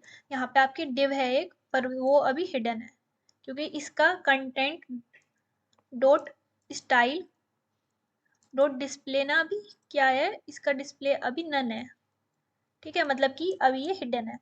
तो जब हम जावा स्क्रिप्ट में आए, हमने इसको भी एसेस करा है, डिव को, और इसको भी एसेस करा है। हमने देखा कि अगर content dot style dot display none है, ठीक है, मतलब कि अभी हिडन है, ठीक है, जैसे इस बटन पर कोई क्लिक कर रहा है उसके बाद, तो ये भी हिडन है, तो हमने उसको उसका स्टाइल दे दिया ब्लॉक, मतलब इसको शो कर दिया। और शो करने के बाद हमने इसका text button dot text content को कर दिया हाइड सेक्शन, ठीक है। और दूसरा है कि अगर कोई बटन क्लिक कर रहा है, ठीक है, इस बटन को क्लिक करा और डिस्प्ले ब्लॉक है, ठीक है, डिस्प्ले ब्लॉक है, अगर यहाँ पे नहीं जाएगा तो दूसरा तो यहाँ जाएगा ना, अगर नन नहीं होगा तो ब्लॉक होगा। तो क्या कर रहा है, डिस्प्ले को कर दिया नन, मतलब ये यहाँ से गायब कर दिया, हाइड कर दिया, और टेक्स्ट कंटेंट को कर दिया शो सेक्शन, ठीक है। बस इतना सा एग्जांपल है, एक बार लाइक आप दोबारा रिपीट करके देखना वीडियो, या खुद से कोड करके देखना, तो आपको और अच्छा समझ आएगा, ठीक है। नेक्स्ट क्वेश्चन पे चले। हाँ, अब ये देख लेते हैं, like get element by ID is used to select the button in section, ये सब मैंने आपको समझा दिया। Add event listener for click event on the button, on each click the function toggles the visibility of the section by changing its css display none to block, ठीक है, और button text also changes dynamically। अब चलते हैं next question पे। अब आपको बताना है कि जावा स्क्रिप्ट में क्लोजर्स क्या होते हैं, ठीक है, और वाई आर दे यूजफुल, वो यूजफुल क्यों हैं और होते क्या हैं, और एग्जाम्पल के साथ आपको समझाना है। तो देखो, क्लोजर क्या होता है। क्लोजर एक ऐसा फंक्शन होता है, देखो क्लोजर एक ऐसे फीचर होते हैं जिसमें एक इनर फंक्शन अपने आउटर फंक्शन के वेरिएबल को एसेस कर सकता है, ठीक है। एक इनर फंक्शन अपने आउटर फंक्शन के वेरिएबल को एसेस कर सकता है। अब देखो, मेरे पास एक फंक्शन है, ठीक है, जैसे मेन बनाया मैंने, इंट मेन बनाया, और इसके अंदर एक और फंक्शन है, तो इंट मेन में जो भी वैल्यू है अंदर वाला तो यूज कर ही सकता है। पर मेन चीज इज, अगर आपका आउटर फंक्शन फिनिश हो गया है, ठीक है, खत्म हो गया, फिर भी इनर फंक्शन उसको यूज कर सकता है। तो यही प्रॉपर्टी है कि इनर फंक्शन आपके आउटर फंक्शन के वेरिएबल्स को यूज कर सकता है इवन आफ्टर आपका आउटर फंक्शन खत्म हो गया हो, ठीक है। देखो अब आगे पढ़ते हैं। In simple words a closure remembers the environment in which it was created, मतलब कि वो याद रखता है कि, अब ये देखो कैसे समझाऊं मैं ये वाला एग्जांपल, नहीं मम्मी पापा का नहीं ले सकते, कोई दूसरा एग्जांपल सोचते हैं। हाँ, मतलब ये समझो कि अगर आपके बाबा ने जो चीजें आपको सिखाई हैं, ठीक है, आप बच्चे हो, बाबा ने जो आपको चीजें सिखाई हैं, आप विदेश में, अगर आप अच्छे बच्चे हो, ठीक है, अगर आप बेंगलुरु में चले जाओ, ठीक है, या फिर अमेरिका चले जाओ, तो भी आपके पास वो संस्कार रहेंगे ना, खत्म थोड़ी नहीं हो जाएंगे, बाबा से दूर हो गए, लेकिन फिर भी आपके पास वो संस्कार रहेंगे ना। तो वैसे समझ लो एक तरीके से कि आपका आउटर फंक्शन में जो चीजें यूज करी गई हैं वो इनर फंक्शन तब भी यूज कर सकता है जब आउटर फंक्शन खत्म हो जाए। तो inner function can access its own local variables, variables of outer function, और ग्लोबल वेरिएबल्स, ठीक है। तो ये आपका क्लोजर, ये एक फीचर है जावास्क्रिप्ट का। तो क्लोजर हमारे क्यों यूजफुल होते हैं, क्योंकि डेटा को प्राइवेसी प्रोवाइड करते हैं, helps create private variables that can be access directly from outside, और स्टेट प्रिजर्वेशन में maintain state between function calls, callbacks and event listeners, मतलब यूजफुल इन एसिंक्रोनस प्रोग्रामिंग, तो एसिंक्रोनस प्रोग्रामिंग में use होते हैं। और फंक्शन फैक्ट्रीज, मतलब कि use to create customized function dynamically, तो हम अपनी मर्जी का फंक्शन बना सकते हैं। तो एक बार और देखते हैं लाइक क्यों यूजफुल होते हैं, कि प्राइवेट वेरिएबल्स क्रिएट करने के लिए, ठीक है, फंक्शन कॉल के बीच स्टेट मेंटेन करने के लिए, और एसिंक्रोनस प्रोग्रामिंग में, और कस्टम फंक्शन डायनेमिकली बनाने के लिए, ठीक है। क्लोजर के एग्जांपल देख लेते हैं। जैसे ये है, ठीक है, यहाँ पे एक फंक्शन है काउंटर, ठीक है, और इसमें आपको लिख दिया है let count is equal to 0, फिर रिटर्न कर दिया फंक्शन, दूसरा फंक्शन जिसमें काउंट प्लस प्लस कर दिया और रिटर्न काउंट, ठीक। The outer function counter defines a variable count, ठीक है, it returns an inner function that increments and return count, ठीक है। एक इसके अंदर एक और फंक्शन है जो रिटर्न कर रहा है और इंक्रीमेंट कर रहा है काउंट को, रिटर्न कर रहा है एक फंक्शन को जिसमें इंक्रीमेंट कर रहा है काउंट को और फिर काउंट को रिटर्न कर रहा है। तो even after counter has finished executing the inner function remembers the value of count because of closure। तो इसका आउटपुट क्या आएगा, इसका आउटपुट आएगा 1 2 3, कैसे आएगा ये देख लेते हैं। जैसे फंक्शन काउंटर है, ठीक है, इसके अंदर हमने काउंट 0 डाल दिया और रिटर्न कर रहे हैं फंक्शन जिसमें काउंट इंक्रीमेंट करके रिटर्न कर रहा है काउंट को। अब हमने कॉन्स्ट काउंट, एक कॉन्स्ट इंक्रीमेंट ले लिया जिसमें हमने काउंटर फंक्शन डाल दिया, ठीक है, डाल दिया। अब क्या करा हमने, कंसोल डॉट लॉग इंक्रीमेंट, एक बार इसको कॉल करा, ठीक है, तो मतलब काउंटर फंक्शन को कॉल करा, ये इसमें गया 0 और ये काउंट प्लस प्लस कर दिया, तो इसलिए क्या कर दिया इसने 0 से 1 करके इसको प्रिंट कर दिया। अब दोबारा गया इंक्रीमेंट, ठीक है, तो मतलब दोबारा इसमें गया, अब फिर से काउंट की लास्ट वैल्यू रिमेंबर करेगा, ठीक है, जो हो चुकी थी 1 हो गई थी, तो अब काउंट प्लस प्लस करेगा तो अब 2 हो जाएगी, ठीक है, फिर अगली बार जाएगा तो इसे याद रहेगा कि मेरा लास्ट टाइम काउंट क्या था, तो काउंट प्लस प्लस 3, ठीक है, तो ये इस पे बार बार नहीं जाएगा, ये याद रखेगा अपनी लास्ट वैल्यू, तो यही क्लोजर की प्रॉपर्टी है मेन, ठीक है, वही सब यहाँ पे लिख रहा है। अब चलते हैं अपने नेक्स्ट क्वेश्चन पे। नेक्स्ट क्वेश्चन है हमारा कि पर्पस बताना है हमें किसका, इनेट एड्रेस का in Java networking, explain with example how to get local host address and host name. तो देखो इनेट एड्रेस क्या होता है, Inet address from java dot net dot package represents an IP address इधर IPv4 और IPv6। देखो Java में Inet address class package Java dot net के अंदर होता है, आईपी एड्रेस या होस्ट नेम को रिप्रेजेंट करती है, ये आईपी एड्रेस को या होस्ट नेम को, तो चाहे वो IPv4 हो या IPv6 हो, ये बेसिकली नेटवर्क में किसी कंप्यूटर होस्ट को आइडेंटिफाई करने का काम आता है। It is use to identify network host by host name और न्यूमेरिक एड्रेस, ठीक है, तो मेन क्या है, नेटवर्क में किसी कंप्यूटर को आइडेंटिफाई करने के लिए काम आता है, कि होस्ट को आइडेंटिफाई करने के लिए इनेट एड्रेस किस काम आता है, कंप्यूटर में होस्ट को आइडेंटिफाई करने के लिए। पर्पस क्या होते हैं इसका, देखो पर्पस देख लेते हैं। Provides method to resolve host names to IP address and vice versa, मतलब कि होस्ट नेम से आईपी एड्रेस फाइंड करना और आईपी एड्रेस से होस्ट नेम फाइंड करना, ठीक है, होस्ट नेम से आईपी एड्रेस, आईपी एड्रेस से होस्ट नेम। फिर helps in identifying the local machine और a remote host on a network, मतलब लोकल सिस्टम का एड्रेस आइडेंटिफाई करना, ठीक है। फिर तीसरा है क्लाइंट सर्वर कनेक्शन में हेल्प करना, used internally in socket programming to establish connection between client and server. तो ये तीन पर्पस अच्छे से याद रखना। इनेट एड्रेस मेन क्या होता है, पहले तो वो एड्रेस फाइंड करने के काम आता है, ठीक है, होस्ट नेम से आईपी एड्रेस का, आईपी एड्रेस से होस्ट नेम का, लोकल सिस्टम का भी एड्रेस आइडेंटिफाई करता है और क्लाइंट एंड सर्वर में कनेक्शन एस्टेब्लिश करता है। इसके कुछ मेथड्स होते हैं, जैसे पहला होता है गेट लोकल होस्ट, ठीक है, तो ये क्या करता है, ये रिटर्न करता है Inet address of local computer, ठीक है, मतलब कि ये क्या करता है, लोकल कंप्यूटर का इनेट एड्रेस ऑब्जेक्ट रिटर्न करता है, ठीक है, ये ध्यान से देखना इनको। गेट होस्ट नेम क्या करता है, होस्ट नेम रिटर्न करता है, ठीक है, return host name of IP address. Get host address क्या करता है, रिटर्न स्ट्रिंग रिप्रेजेंटेशन और ऑफ आईपी एड्रेस, ठीक है। Get by name string host क्या करता है, give host name, given host name जो है आपका उसका आईपी एड्रेस रिटर्न करता है, return IP address of given host name, मतलब यहाँ पे जो भी आपका होस्ट नेम गिवन है उसका आईपी एड्रेस देता है। तो लोकल होस्ट आपके लोकल का, गेट होस्ट नेम आपको होस्ट नेम प्रोवाइड करता है आईपी एड्रेस का, गेट होस्ट एड्रेस उसका आईपी एड्रेस, और यहाँ पे आप अगर किसी का होस्ट नेम पास कर रहे हो तो उसका आईपी एड्रेस रिटर्न करेगा ये, ठीक है। इसका एग्जाम्पल है ये, ठीक है, तो ये क्या कर रहा है, जैसे ये जावा है, ठीक है, इम्पोर्ट जावा डॉट नेट, हमने पहले बोला था कि इस पैकेज में, ठीक है, क्लास बनाई लोकल होस्ट एग्जाम्पल, ठीक है, पब्लिक स्टैटिक वॉइड में मेन फंक्शन बना दिया।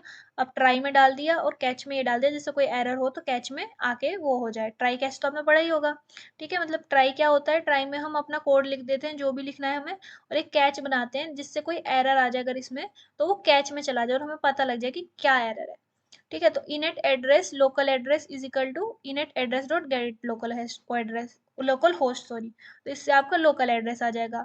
फिर system dot out dot local host name क्या है हमारा, local address get host name, ठीक है, इससे आपका होस्ट नेम आ जाएगा। लोकल होस्ट एड्रेस अगर फाइंड करना तो कैसे करेंगे, लोकल एड्रेस, देखो इसमें आपने ये डाल दिया गेट लोकल होस्ट, ठीक है, ये लोकल होस्ट आ गया इसमें। अब उसके ऊपर आपने उसका होस्ट नेम फाइंड कर लिया, उसका होस्ट एड्रेस फाइंड कर लिया, ठीक है। अगर कोई एरर आ रहा है तो unknown host exception e dot print trace e, print stack trace, ये इसमें कैच कर लेगा इसको। तो क्या करा, inet dot get local host is use to get the inet address object of the string running the code, ठीक है, और गेट होस्ट नेम ने कंप्यूटर का होस्ट नेम रिटर्न कर दिया, गेट होस्ट एड्रेस ने रिटर्न कर दिया आईपी एड्रेस। तो नथिंग न्यू मतलब लाइक सिंपल सही है कि डायरेक्टली न्यू तो है आपके लिए, हाँ न्यू है, माना मैंने न्यू है, पर लाइक बहुत इजी टाइप है। ठीक है, बस आपको फंक्शन यूज करने हैं, बस ये 4 याद कर लो, ये आप लिख लोगे खुद से ही।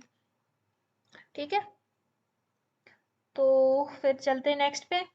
देखो इसने पहले ने बस एड्रेस रिटर्न कर दिया लोकल कंप्यूटर का। ठीक है, फिर उसके के बाद उसी का यूज करके आपने उसका होस्ट नेम और होस्ट एड्रेस फाइंड कर लिया। ठीक है, इस तरीके से शो कर देगा आउटपुट। अब है आपका नेक्स्ट कि आपको बताना है define factory method in Java networking. ठीक है, फैक्ट्री मेथड्स क्या होते हैं in context of inet address और other Java networking classes, give an example of factory method, how it is used. तो देखो फैक्ट्री मेथड होते क्या है, फैक्ट्री मेथड एक डिजाइन पैटर्न है जिसमें ऑब्जेक्ट्स बनाने जो जिसमें ऑब्जेक्ट्स बनाने के काम एक स्टैटिक मेथड करता है। ठीक है, ये एक डिजाइन पैटर्न है that provides a way to create objects without exposing the creation logic to the client, instead using a new keyword directly. A class provides static method that returns an instance of the class। मतलब factory method एक design pattern है जिसमें object बनाने का काम एक static method करता है बिना न्यू कीवर्ड डायरेक्टली यूज किए। ऑब्जेक्ट हम कैसे बनाते हैं, न्यू कीवर्ड से, लेकिन इसमें क्या होता है, यहाँ यहाँ पे क्रिएशन लॉजिक क्लाइंट से हिडन होती है। ठीक है, तो एक आपका स्टैटिक मेथड बनाता है यहाँ पे ऑब्जेक्ट। ठीक है, तो आप इसमें न्यू कीवर्ड का यूज ना करके स्टैटिक मेथड आपका यहाँ पे ऑब्जेक्ट बनाता है। तो कहीं भी पूछे फैक्ट्री मेथड क्या होता है, ये डिजाइन पैटर्न है जो ऑब्जेक्ट बनाता है विदाउट लॉजिक दिखाए क्लाइंट को, without using new keyword, using static method. ठीक है, तो इट हेल्प्स इन एनकैप्सुलेशन क्योंकि हाइड कर रहा है, flexibility, code reusability, method decides which sub class और object to return based on input और इन्वायरमेंट। ठीक है, इसकी यूजफुलनेस क्या है, वही है, एनकैप्सुलेशन और फ्लेक्सिबिलिटी बढ़ाता है, ऑब्जेक्ट क्रिएशन लॉजिक रीयूज कर सकते हो, पॉलीमॉर्फिज्म सपोर्ट करता है। ठीक है, अब फैक्ट्री मेथड के एग्जाम्पल क्या है, factory method in networking example with इनेट address. तो देखो इनेट एड्रेस क्लास में कंस्ट्रक्टर प्रोवाइड करती है।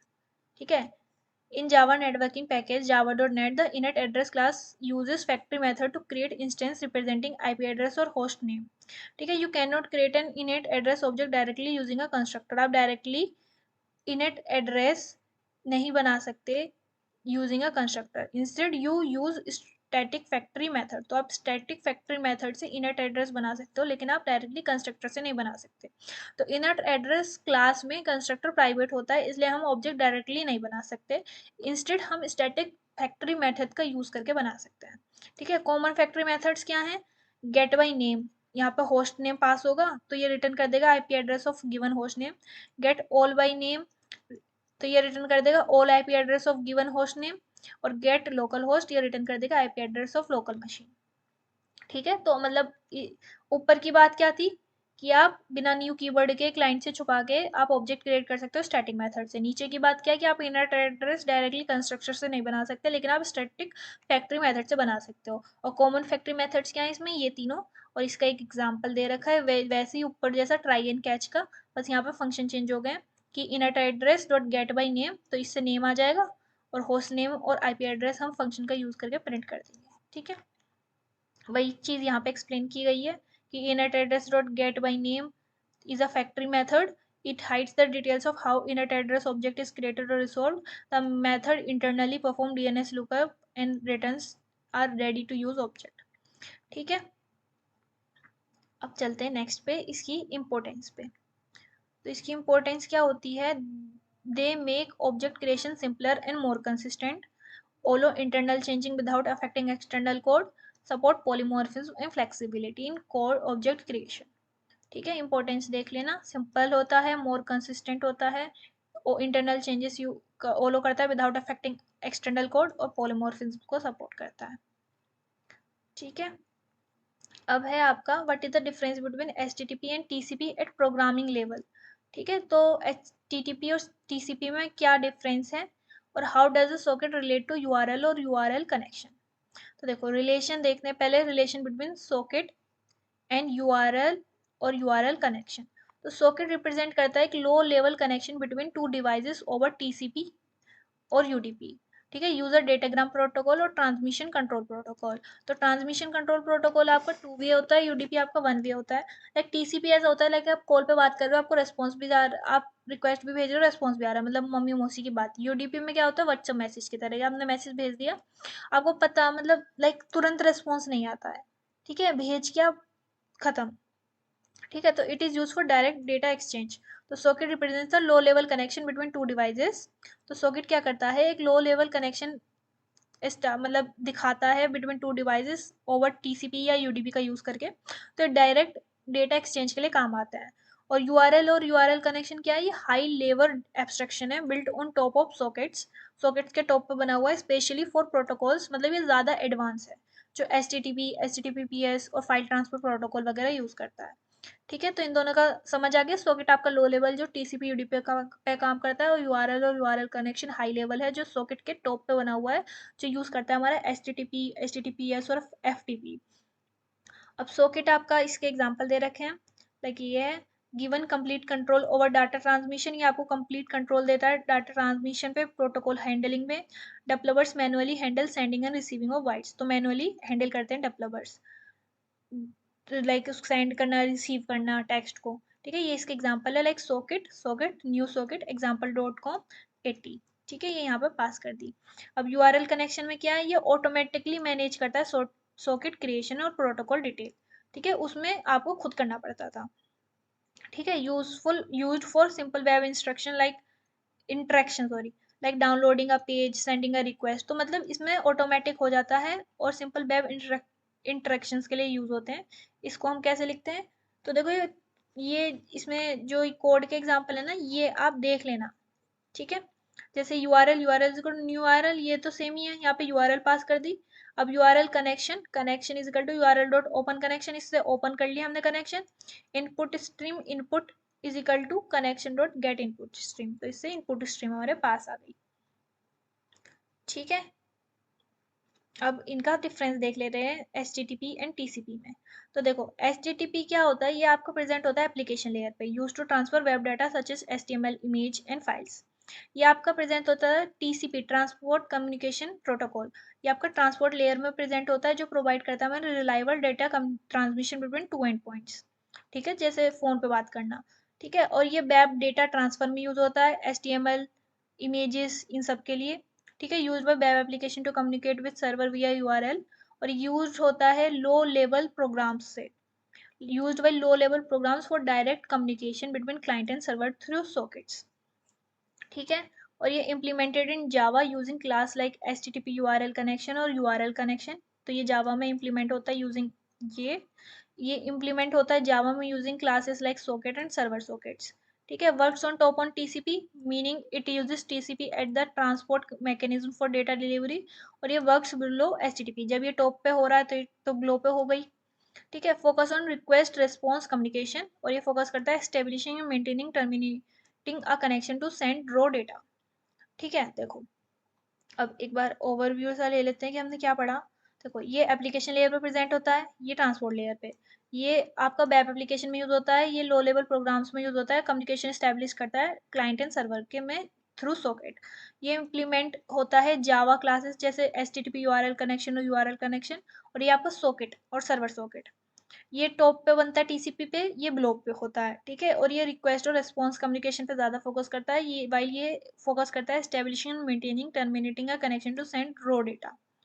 ठीक है, इन दोनों का डिफरेंस देख लेना अच्छे से, इंपॉर्टेंट है ये। अब चलते हैं नेक्स्ट पे।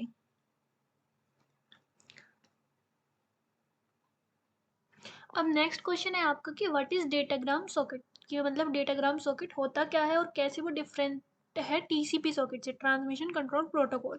ठीक है, तो अभी हमने ऊपर देखा था, बताया था मैंने आपको शॉर्ट में यूडीपी और टीसीपी में क्या डिफरेंस है। ठीक है, फिर आपको बताना है, एक एग्जांपल लिखना है, to send and receive a datagram in Java. ठीक है, तो अब पहले डेटाग्राम सॉकेट क्या होता है यह समझ लेते हैं। तो datagram socket is use for sending and receiving data packets. ठीक है, ये वन वे होता है, मतलब लाइक अभी हम समझते हैं, जो sending and receiving data packets called datagrams, तो जो वो पैकेट होते हैं जिन्हें हम सेंड या रिसीव करते हैं उन्हें बोलते हैं datagram. Over UDP, user datagram protocol, it provides a way to communicate without establishing a dedicated connection between the server and receiver. ठीक है, मतलब कोई डेडिकेटेड कनेक्शन नहीं है, लाइक यहाँ पे सेंडर है, यहाँ रिसीवर है, तो इसने कुछ भेज दिया तो ज़रूरी हमें पता नहीं लग पाएगा कि जो उस साइड पे उसने सीन कर लिया है, देख लिया है, नहीं देखा है या नहीं। ठीक है, तो मतलब क्या होता है, डेटाग्राम सॉकेट यूडीपी प्रोटोकॉल के लिए यूज होते हैं, यानी सेंडर और रिसीवर के बीच एक डेडिकेटेड कम्युनिकेशन नहीं बनता है। ठीक है, इसलिए कनेक्शन जो होता है वो कनेक्शन लेस होता है, works on UDP which is connection less and unreliable, क्योंकि हमें पता नहीं लगता कि वो वहाँ पे भेज चुका है, मतलब वहाँ से कोई रिवर्ट नहीं आता। ठीक है, तो वन वे की तरह हो जाता है ये वन वे कम्युनिकेशन। तो each message is send as a separate packet known as datagram packets. Okay, और फास्ट और लाइट वेट होता है।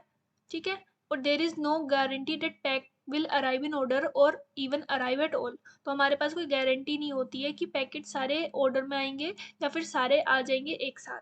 ठीक है, मतलब यूटीपी में पैकेट रिलायबल नहीं होते हैं, ऑर्डर या डिलीवरी गारंटीड नहीं होती है। तो यूटीपी में क्या होता है, कनेक्शन लेस होता है, अनरिलायबल होता है, जो पैकेट्स हम भेजते हैं उनको डेटाग्राम पैकेट्स बोलते हैं, और हमें पता नहीं होता कि पैकेट्स कैसे आएंगे, कैसे उनकी डिलीवरी होगी। और फास्ट और लाइट वेट होता है एज कम्पेयर टू टीसीपी, क्योंकि टीसीपी से कम काम कर रहा है ये, तो लाइट वेट तो हो गई अपने आप। ठीक है, फिर ये है आपका सेंडर कोड, डेटाग्राम सेंडर का। तो इसको आपको देखना है, क्योंकि लाइक कोड तो मैं बस समझा सकती हूँ, बाकी आपको ही पढ़ना है।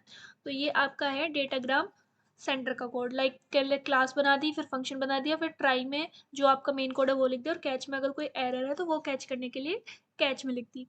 ठीक है, फिर डेटाग्राम सॉकेट बनाया एक। ठीक है, एक मैसेज लिखा हेलो रिसीवर। ठीक है, फिर उस मैसेज को बाइट में कन्वर्ट कर दिया, किससे, वाइट बफर, बफर के अंदर स्टोर कर दिया, मैसेज को बाइट में कन्वर्ट कर दिया कि मैसेज डॉट गेट बाइट्स। ठीक है, स्ट्रिंग से मैसेज को किस में कर दिया, स्ट्रिंग से उसको कर दिया बाइट में।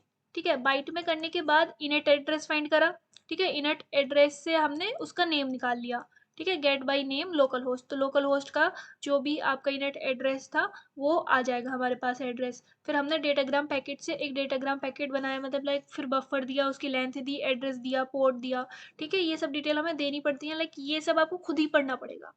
ठीक है, क्योंकि मैं इसमें कुछ न्यू नहीं है, मतलब न्यू है बट कि आपको खुद समझना पड़ेगा, खुद पढ़ना पड़ेगा, क्योंकि कोड ये अगर यहाँ पे लिखा हुआ है पब्लिक क्लास, तो इसमें बस यही तो बता सकते हो कि ये पब्लिक है, कि मतलब सबको एक्सेसिबल हो सकता है, और ये क्लास है, बाकी आपको याद तो खुद ही पढ़ना पड़ेगा ना। तो ये भी एक तरीका का फॉर्मेट है डेटाग्राम पैकेट्स बनाने का। ठीक है, तो पहले एक स्ट्रिंग ली, उसको बाइट में कन्वर्ट करा, एड्रेस फाइंड करा, फिर डेटाग्राम पैकेट बनाया, फिर हमने सॉकेट डॉट सेंड से उस पैकेट को भेज दिया। ठीक है, डेटाग्राम पैकेट बनाने के बाद सॉकेट डॉट सेंड से उसको भेज दिया। फिर हमने एक आउटपुट मैसेज जनरेट कर दिया कि डेटाग्राम सेंड टू रिसीवर, और सॉकेट को कर दिया क्लोज, और फिर अगर कोई एरर होगा तो हमारा इसमें आ जाएगा, नहीं तो यही, मतलब सिंपल डेटाग्राम सॉकेट बनाया, पहले इनिशियलाइज करा जैसे ऑब्जेक्ट क्रिएट करते हैं, ऐसे डेटाग्राम सॉकेट क्रिएट करा, फिर एक मैसेज लिया, फिर उसे बाइट में कन्वर्ट करा। ठीक है, बाइट में कन्वर्ट करने के बाद एड्रेस फाइंड करा, एड्रेस फाइंड करने के बाद डेटाग्राम पैकेट बनाया, तो मतलब 5 स्टेप में ये। ठीक है, ये आपका सेंटर का कोड हो गया। अब ऐसे ही कुछ मिलता जुलता आपका रिसीवर का कोड है। ये देखो, पहले क्लास बनाई, ठीक है, ये node dot net package install कर लिया, मेन फंक्शन, सॉकेट क्रिएट करा, बाइट, ठीक है, बाइट बफर न्यू बाइट्स, ये एक इनिशियल आपका बफर क्रिएट कर लिया। फिर डेटाग्राम पैकेट से डेटाग्राम पैकेट जनरेट करा, और सॉकेट के थ्रू वो पैकेट रिसीव कर लिया। ठीक है, फिर रिसीव करने के बाद उस पैकेट को स्ट्रिंग में कन्वर्ट करा वापस, और स्ट्रिंग में कन्वर्ट करने के बाद फिर उसको प्रिंट करवा दिया, क्योंकि देखो हमने बाइट में भेजा था तो बाइट में तो रिसीव होगा। ठीक है, बाइट में रिसीव होने के बाद डेटाग्राम पैकेट हमने निकाला, और फिर सॉकेट से उसको रिसीव करा, फिर हमने उसको स्ट्रिंग में कन्वर्ट करके प्रिंट करा दिया, सॉकेट को क्लोज कर दिया, कोई एरर होगा तो वो शो कर देगा। ठीक है, तो अब क्या हुआ कि the receiver creates a datagram socket bound to specific port 5000। ठीक है, उसने रिसीवर ने एक डेटाग्राम सॉकेट बनाया जो बाउंड है पोर्ट 5000 पे। The sender creates a datagram socket and sends a packet to the receiver IP. ठीक है, तो वो उसको उस आईपी पे भेज देगा, और रिसीवर है, देखो रिसीवर ने डेटाग्राम सॉकेट बनाया एक पोर्ट पे, और सेंडर जो है डेटाग्राम सॉकेट भेजेगा उसी पोर्ट पर। ठीक है, अब आती है बात इन दोनों के डिफरेंस की। तो देखो, जो डेटाग्राम सॉकेट होता है यूडीपी, वो होता है कनेक्शन लेस। ठीक है, no need to establish a connection before sending, और ये होता है कनेक्शन ओरिएंटेड, इसमें पूरा प्रॉपर कनेक्शन होता है कि सेंडर से रिसीवर, और फिर रिसीवर से एक्नॉलेज भी आएगा। ठीक है, फिर ये अनरिलायबल होता है, ये रिलायबल होता है। ये फास्टर होता है, ये स्लोअर होता है। फास्टर होगा क्योंकि बस इसको भेजना है, पर इसमें क्या है, इसे भेजना है, एक्नॉलेज आएगा, फिर ये आगे का काम करेगा। ठीक है, तो ये स्लोअर होता है। और ये क्या करता है, इंडिपेंडेंट पैकेट्स होते हैं, मतलब कि पहला पैकेट भेज दिया, दूसरा भेज दिया, तीसरा भेज दिया, ऐसा कोई फर्क नहीं पड़ता। पर इसमें क्या है, ये कंटिन्यूअस बाइट स्ट्रीम में जाता है। ठीक है, कि यहाँ यहाँ एक्नॉलेज आया, फिर जाएगा, फिर आएगा, ऐसे करके। तो ये लाइट वेट होता है, सुटेबल होता है रियल टाइम कम्युनिकेशन के लिए, like gaming and video streaming. और ये हैवियर होता है एंड सुटेबल होता है डेटा सेंसिटिव एप्लीकेशंस के लिए, like web browsing and file transfer. ठीक है, तो इनके कोड आप देख लेना। मेन चीज़ यहाँ पे ये कोड्स ही हैं, क्योंकि अगर पेपर में आता है कोड लिखो, तो ये कोड्स आप देख लेना। ठीक है, और ये रिसीवर का भी, बस डेट इज। अब नेक्स्ट है आपका, डिस्कस करना है हमें एरर हैंडलिंग क्या होती है। ठीक है, टाइम आउट्स क्या होते हैं, रिसोर्स क्लीनअप इन जावा, इन नेटवर्किंग, सॉकेट्स, डेटाग्राम, और क्यों ये इंपॉर्टेंट है। ठीक है, ये सब हमें देखना है। तो पहले बात आती है एरर हैंडलिंग की जावा नेटवर्किंग में। तो देखो, नेटवर्क एरर्स आ सकते हैं जैसे अनरीचेबल होस्ट। ठीक है, मतलब जो हमारा होस्ट है वो रीचेबल ना हो। क्लोज्ड कनेक्शन, की कनेक्शन ही क्लोज है, कनेक्शन ही अवेलेबल नहीं है। या फिर इनवैलिड डेटा, कि डेटा हम जो भेज रहे हैं वो इनवैलिड है। तो जावा में एक्सेप्शन हैंडल करते हैं। एक हमारा होता है input output exception, socket exception, unknown host exception. तो जो ये कैच होता है ना, कैच मैंने बोला था ट्राई में हम कुछ भी लिख देते हैं और वहाँ पे अगर कोई एरर होता है तो कैच में आके वो उसे पकड़ लेता है, तो वो यही है एरर हैंडलिंग। तो ट्राई एंड कैच ब्लॉक से हम प्रॉपर एरर हैंडलिंग करते हैं। तो proper error handling ensure that program does not crash unexpectedly and provides user useful feedback to user। अब देखो, अगर हम यहाँ पे ट्राई एंड कैच नहीं यूज करते, ठीक है, अगर हम सिर्फ ये लिख देते तो कुछ भी सर्वर पे एरर आ जाता, हमें पता ही नहीं लगता। पर अगर हमने ट्राई एंड कैच का यूज किया है, तो देखो ये हमने ऐसे लिख दिया। अब अगर अननोन होस्ट एक्सेप्शन आ रही है कोई, ठीक है, उसे पता नहीं है कौन होस्ट है, ऐसी कोई एक्सेप्शन आ रही है, तो यहाँ जाके ये चीज प्रिंट कर देगा कि होस्ट नॉट फाउंड। तो हमें पता लग जाएगा कि एरर क्या है। ठीक है, अगर इनपुट आउटपुट एक्सेप्शन है तो यहाँ पे आके इनपुट आउटपुट एरर शो कर देगा, तो इससे हमें पता लग जाएगा कि एरर क्या है। ठीक है भाई, लाइक कंपाइलर होता है, आपने सेमीकोलन नहीं लगाया, ठीक है, प्रोग्राम आपका चल ही नहीं रहा, आपको कैसे पता लगेगा। लेकिन अगर कंपाइलर बता देता है मिसिंग सेमीकोलन, तो इससे आपको हेल्प हो जाती है। तो provide useful feedback to user. Importance क्या है, prevents abrupt termination of application, मतलब अचानक से एप्लीकेशन बंद नहीं होती, आपको पता लग जाता है क्या दिक्कत है, उसको आप रिसोल्व कर सकते हो। फिर allows recovery and retry mechanism, helps in logging and debugging network failures. ठीक है, फिर बात आती है टाइम आउट्स क्या होते हैं जावा नेटवर्किंग में। तो देखो, टाइम आउट्स प्रोग्राम इंडिपेंडेंट, मतलब प्रोग्राम, देखो टाइम आउट से प्रोग्राम इनडेफिनेटली वेट नहीं करता। ठीक है, टाइम आउट्स की वजह से मतलब ऐसा नहीं है वेट करे करे जा रहा है, करे जा रहा है, इनडेफिनेटली वेट नहीं करता। तो timeout helps prevent the program from waiting indefinitely for a connection और रिस्पॉन्स। तो कोई जैसे कोई कनेक्शन आना है, ठीक है, उसे कुछ रिसीव करना है, तो वो मतलब एक तरीके से वो वाली होती है ना बाउंडेड वेटिंग, कि वो वेट ही करता रह जाए, तो वो वाली कंडीशन ना जनरेट हो, इसलिए हम टाइम आउट्स का यूज करते हैं। तो in TCP sockets time out can be set using set so time out in time out. तो इस तरीके से इस मेथड के थ्रू हम टाइम आउट सेट कर सकते हैं। जैसे हमने यहाँ पे किया है socket dot set so time out 5000। ठीक है, तो 5000 मिली सेकेंड का या जो भी हम दें उतने का टाइम आउट सेट हो जाएगा, तो उतनी देर ही वेट करेगा। और for datagram, datagram socket also support similar time out setting. तो डेटाग्राम सॉकेट भी हमारी इस सेटिंग को सपोर्ट करता है। तो ये इंश्योर करता है कि no data is received within 5 second और socket time out exception is thrown. ठीक है, अगर कोई भी एरर, कोई भी मतलब डेटा है, अगर वो विद इन 5 सेकेंड नहीं आया है, ठीक है, तो ये एक एरर जनरेट कर देगा कि सॉकेट टाइम आउट एक्सेप्शन, मतलब कि सॉकेट का टाइम जो था वो एक्सटेंड हो चुका है एग्जॉस्ट, अब वो एक्सेप्शन को थ्रो कर देगा। हमें पता लग जाएगा कि जितना टाइम उसे उसने बहुत टाइम वेट कर लिया है, अभी तक उसे कोई डेटा नहीं मिला है, तो ये एरर हम में यूज़ कर पाएंगे हम आगे की प्रॉब्लम सॉल्व करने के लिए। तो ये प्रिवेंट करेगा सिस्टम को from hanging when a server और क्लाइंट इज अनरिस्पॉन्सिव। तो लाइक आपने नोटिस किया होगा कि कभी कभी आपका कोई टैब है वो चलता नहीं है, ठीक है, तो वो ब्राउजर में दिखा देता है कि this tab is unresponsive, reload कर लो, है ना, या फिर वेट करते रहो। तो वही वाली चीज़ यहाँ पे है कि वो ऐसे ही हैंग हो जाएगी नहीं तो स्क्रीन, ठीक है, तो वो उसे दिखा देगा कि ये अनरेस्पॉन्सिव है, तो ऐसे ही यहाँ पे दिखा देगा कि तुम्हारा सॉकेट का टाइम आउट हो चुका है। ठीक है, फिर आपका है resource clean up in Java networking.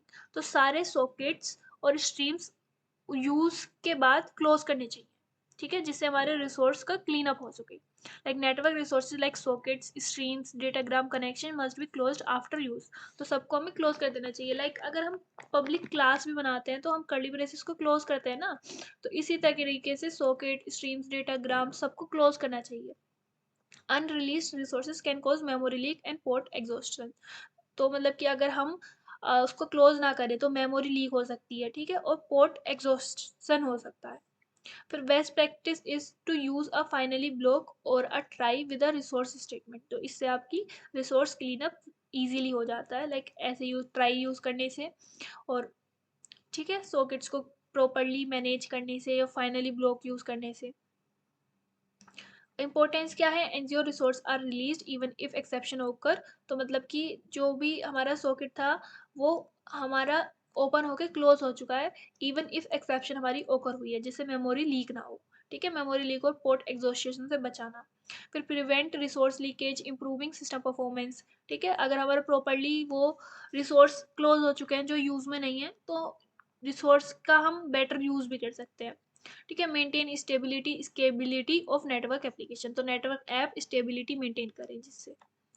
फिर है आपका नेक्स्ट क्वेश्चन कि sketch out code for TCP server socket in Java that listen and accepts client connection reads a message and sends a reply. तो मतलब जैसे हमने यूडीपी का करा था वैसे अब हमें टीसीपी का करना है। तो टीसीपी सर्वर सॉकेट क्या होते हैं? टीसीपी एक रिलायबल और कनेक्शन ओरिएंटेड प्रोटोकॉल है। ठीक है, provides a reliable and connection oriented communication between server and client. तो मतलब ये फोन की तरह है, जैसे फोन पे बात कर रहे हैं, आपने कुछ बोला दूसरा कुछ बोलेगा। आप ऐसा नहीं, आप बोलते रहे हो बोलते रहे हो बोलते जा रहे हो और दूसरा कुछ नहीं बोल रहा है, तो फिर आप फोन काट दोगे हेलो हेलो हेलो बोल के, है ना। लेकिन व्हाट्सएप पे तो क्या होता है कि आपने मैसेज भेजा, वो भेज गया, ठीक है, काम खत्म फिर आपका। पर कॉल में आप जब तक कम्युनिकेट नहीं कर सकते जब तक सामने वाला बंदा आपसे कुछ बात नहीं कर रहा, तो वो टीसीपी का एग्जांपल है। ठीक है, तो टीसीपी रिलायबल और कनेक्शन ओरिएंटेड प्रोटोकॉल है। सर्वर क्लाइंट से कनेक्ट होने के बाद message and read and write करता है। ठीक है, the server creates a server socket object to listen on a specific port. When a client request a connection the server accept it using accept data is read and write return using input and output stream. तो मतलब कि sender ने कुछ भेजा, जैसे connection के लिए भेजा कि कनेक्शन एस्टेब्लिश करना है, तो यहाँ पर रिसीवर जो है वो एक्नोलेज करेगा कि हाँ कनेक्शन कर लो एस्टेब्लिश, तो फिर कनेक्शन एस्टेब्लिश होगा। ठीक है, ऐसी इसका कोड है, जैसे हमारा यूडीपी का कोड था, तो ऐसी इसका कोड है। ये कोड आप लोग देख लेना, बाकी थोड़ा थोड़ा देख लेते हैं। देखो, पहले जो भी हमारी इंस्टॉलेशन थी वो हमने कर ली, आईओ और नेट, फिर क्लास बनाई, फिर मेथड बनाया, फिर ट्राई में हमने अपना पूरा पूरा कोड लिख दिया। कि पहले सर्वर सॉकेट बनाया जो हमारा 5000 पोर्ट पे चल रहा है। ठीक है, server is listening on port 5000। फिर हमारे सॉकेट क्रिएट करा, ठीक है, एक्सेप्ट कर वाला। फिर हमने लिखा क्लाइंट कनेक्टेड। ठीक है, सॉकेट हमने मतलब कनेक्शन एस्टेब्लिश करने के लिए सर्वर से उसको एक्सेप्ट कर लिया, फिर हमने मैसेज शो कर दिया कि क्लाइंट कनेक्ट हो गया है। फिर बफर रीडर से हमने जो भी इनपुट लेना है सॉकेट क्रिएट करना है वो सब किया। ठीक है, प्रिंट राइटर आउटपुट के लिए, फिर मैसेज, और फिर उसको लिख दिया कि रिसीव्ड फ्रॉम क्लाइंट मैसेज, मतलब जो भी मैसेज हमारा आया क्लाइंट की तरफ से, इनपुट लिया है ना हमने। बफर रीडर आपने पढ़ा होगा, लाइक जावा में स्कैनर होता है, बफर रीडर होता है इनपुट के लिए, तो यहाँ पे हम इनपुट ले रहे हैं बफर रीडर की मदद से। फिर हम रिसीव्ड फ्रॉम क्लाइंट ये मैसेज शो कर दे रहे हैं, और फिर एक रिप्लाई लिख रहे हैं और रिप्लाई को भी शो कर दे रहे हैं, और फिर सॉकेट को क्लोज कर दे रहे हैं प्रॉपर मेमोरी क्लीन अप के लिए, और फिर सर्वर सॉकेट को भी क्लोज कर दे रहे हैं। ठीक है, तो मतलब कोड है एक सिंपल सा, ये आपको रीड करना पड़ेगा। जैसे नीचे इसकी एक्सप्लेनेशन भी और अच्छे समझ रहे हैं तो, कि देखो पहले एक सर्वर सॉकेट बनाया जो हमारा 5000 पोर्ट पर चल रहा है। ठीक है, इनकमिंग कनेक्शंस के लिए। फिर हमने call accept to wait until a client connects. ठीक है, फिर हमने एक्सेप्ट कॉल करा, जिससे हमारा तब तक ये चलता रहेगा जब तक हमारा जो क्लाइंट है वो एक्सेप्ट ना कर ले। ठीक है, जब ये एक्सेप्ट हो जाएगा तो हम लिख देंगे क्लाइंट कनेक्टेड। ठीक है, obtain input and output stream from socket for communication. फिर हमने input and output stream generate की सॉकेट कम्युनिकेशन के लिए। और फिर मैसेज लिया, read the message send by the client using buffer reader. एक इनपुट लिया, जो भी मैसेज हमें भेजना है उसको शो कर दिया। ठीक है, और sender reply back using print writer. फिर प्रिंट राइटर की मदद से उसको वापस रिप्लाई भेज दिया, और फिर क्लोज कर दिया सर्वर एंड सॉकेट। ठीक है, मतलब पहले कनेक्ट करा सर्वर से, फिर क्लाइंट तक भेजा कि एक्सेप्ट करेगा, सर्वर से जब वो क्लाइंट एक्सेप्ट कर लेगा तो हमने एक इनपुट लिखा कि जो क्लाइंट के थ्रू आ रहा है, फिर उसको सर्वर को भेज दिया। ठीक है, और फिर हमने प्रिंट राइटर से सर्वर से भी वापस मैसेज भेज दिया, और फिर सर्वर और सॉकेट को बंद कर दिया। अब जैसे कि ये था, पहले हमारा सर्वर स्टार्ट हो गया था 5000 पोर्ट पे, फिर जब हमारा क्लाइंट कनेक्ट हो गया था तो उसने शो कर दिया क्लाइंट कनेक्टेड, और जब क्लाइंट ने मैसेज भेजा सर्वर को तो उसने वो मैसेज शो कर दिया। ठीक है, तो ये यहाँ तक ही था। बस आपकी यहाँ पे ख़त्म हो जाती है unit 3 of वेबटेक। Okay, I hope आपको सब समझ आया होगा। अगर कहीं भी किसी भी क्वेश्चन में छोटा सा इत्तू सा भी डाउट है ना, इत्तू सा भी डाउट है, इत्तू सा, तो भी मेरे को कमेंट कर देना। ठीक है, और नोट्स चाहिए तो नोट्स के लिए आप यहाँ जा सकते हो। किधर जा सकते हो, किधर जा सकते हो, कहाँ गया? नोट्स के लिए आप यहाँ जा सकते हो। ठीक है, इसकी लिंक आपको डिस्क्रिप्शन में मिल जाएगी। और आई गेस अगर आपको कहीं पूरे वीडियो में डाउट होगा तो वो लाइक कोड पार्ट में ही होगा। ठीक है, तो कोड पार्ट की लाइक हम ट्राई करेंगे एक अलग वीडियो बना दें जिससे आपको और अच्छे से समझ आए। पहले आप थ्योरी थ्योरी कंप्लीट कर लो, फिर कोड भी हम अच्छे से आराम से कर लेंगे, बाद में कोई टेंशन वाली बात ही नहीं है, सब कुछ कवर हो जाएगा आपका। ठीक है, बस आप हमारे साथ बने रहो और ऐसे ही प्यार दिखाते रहो। All the best, take care, bye bye, thank you for watching.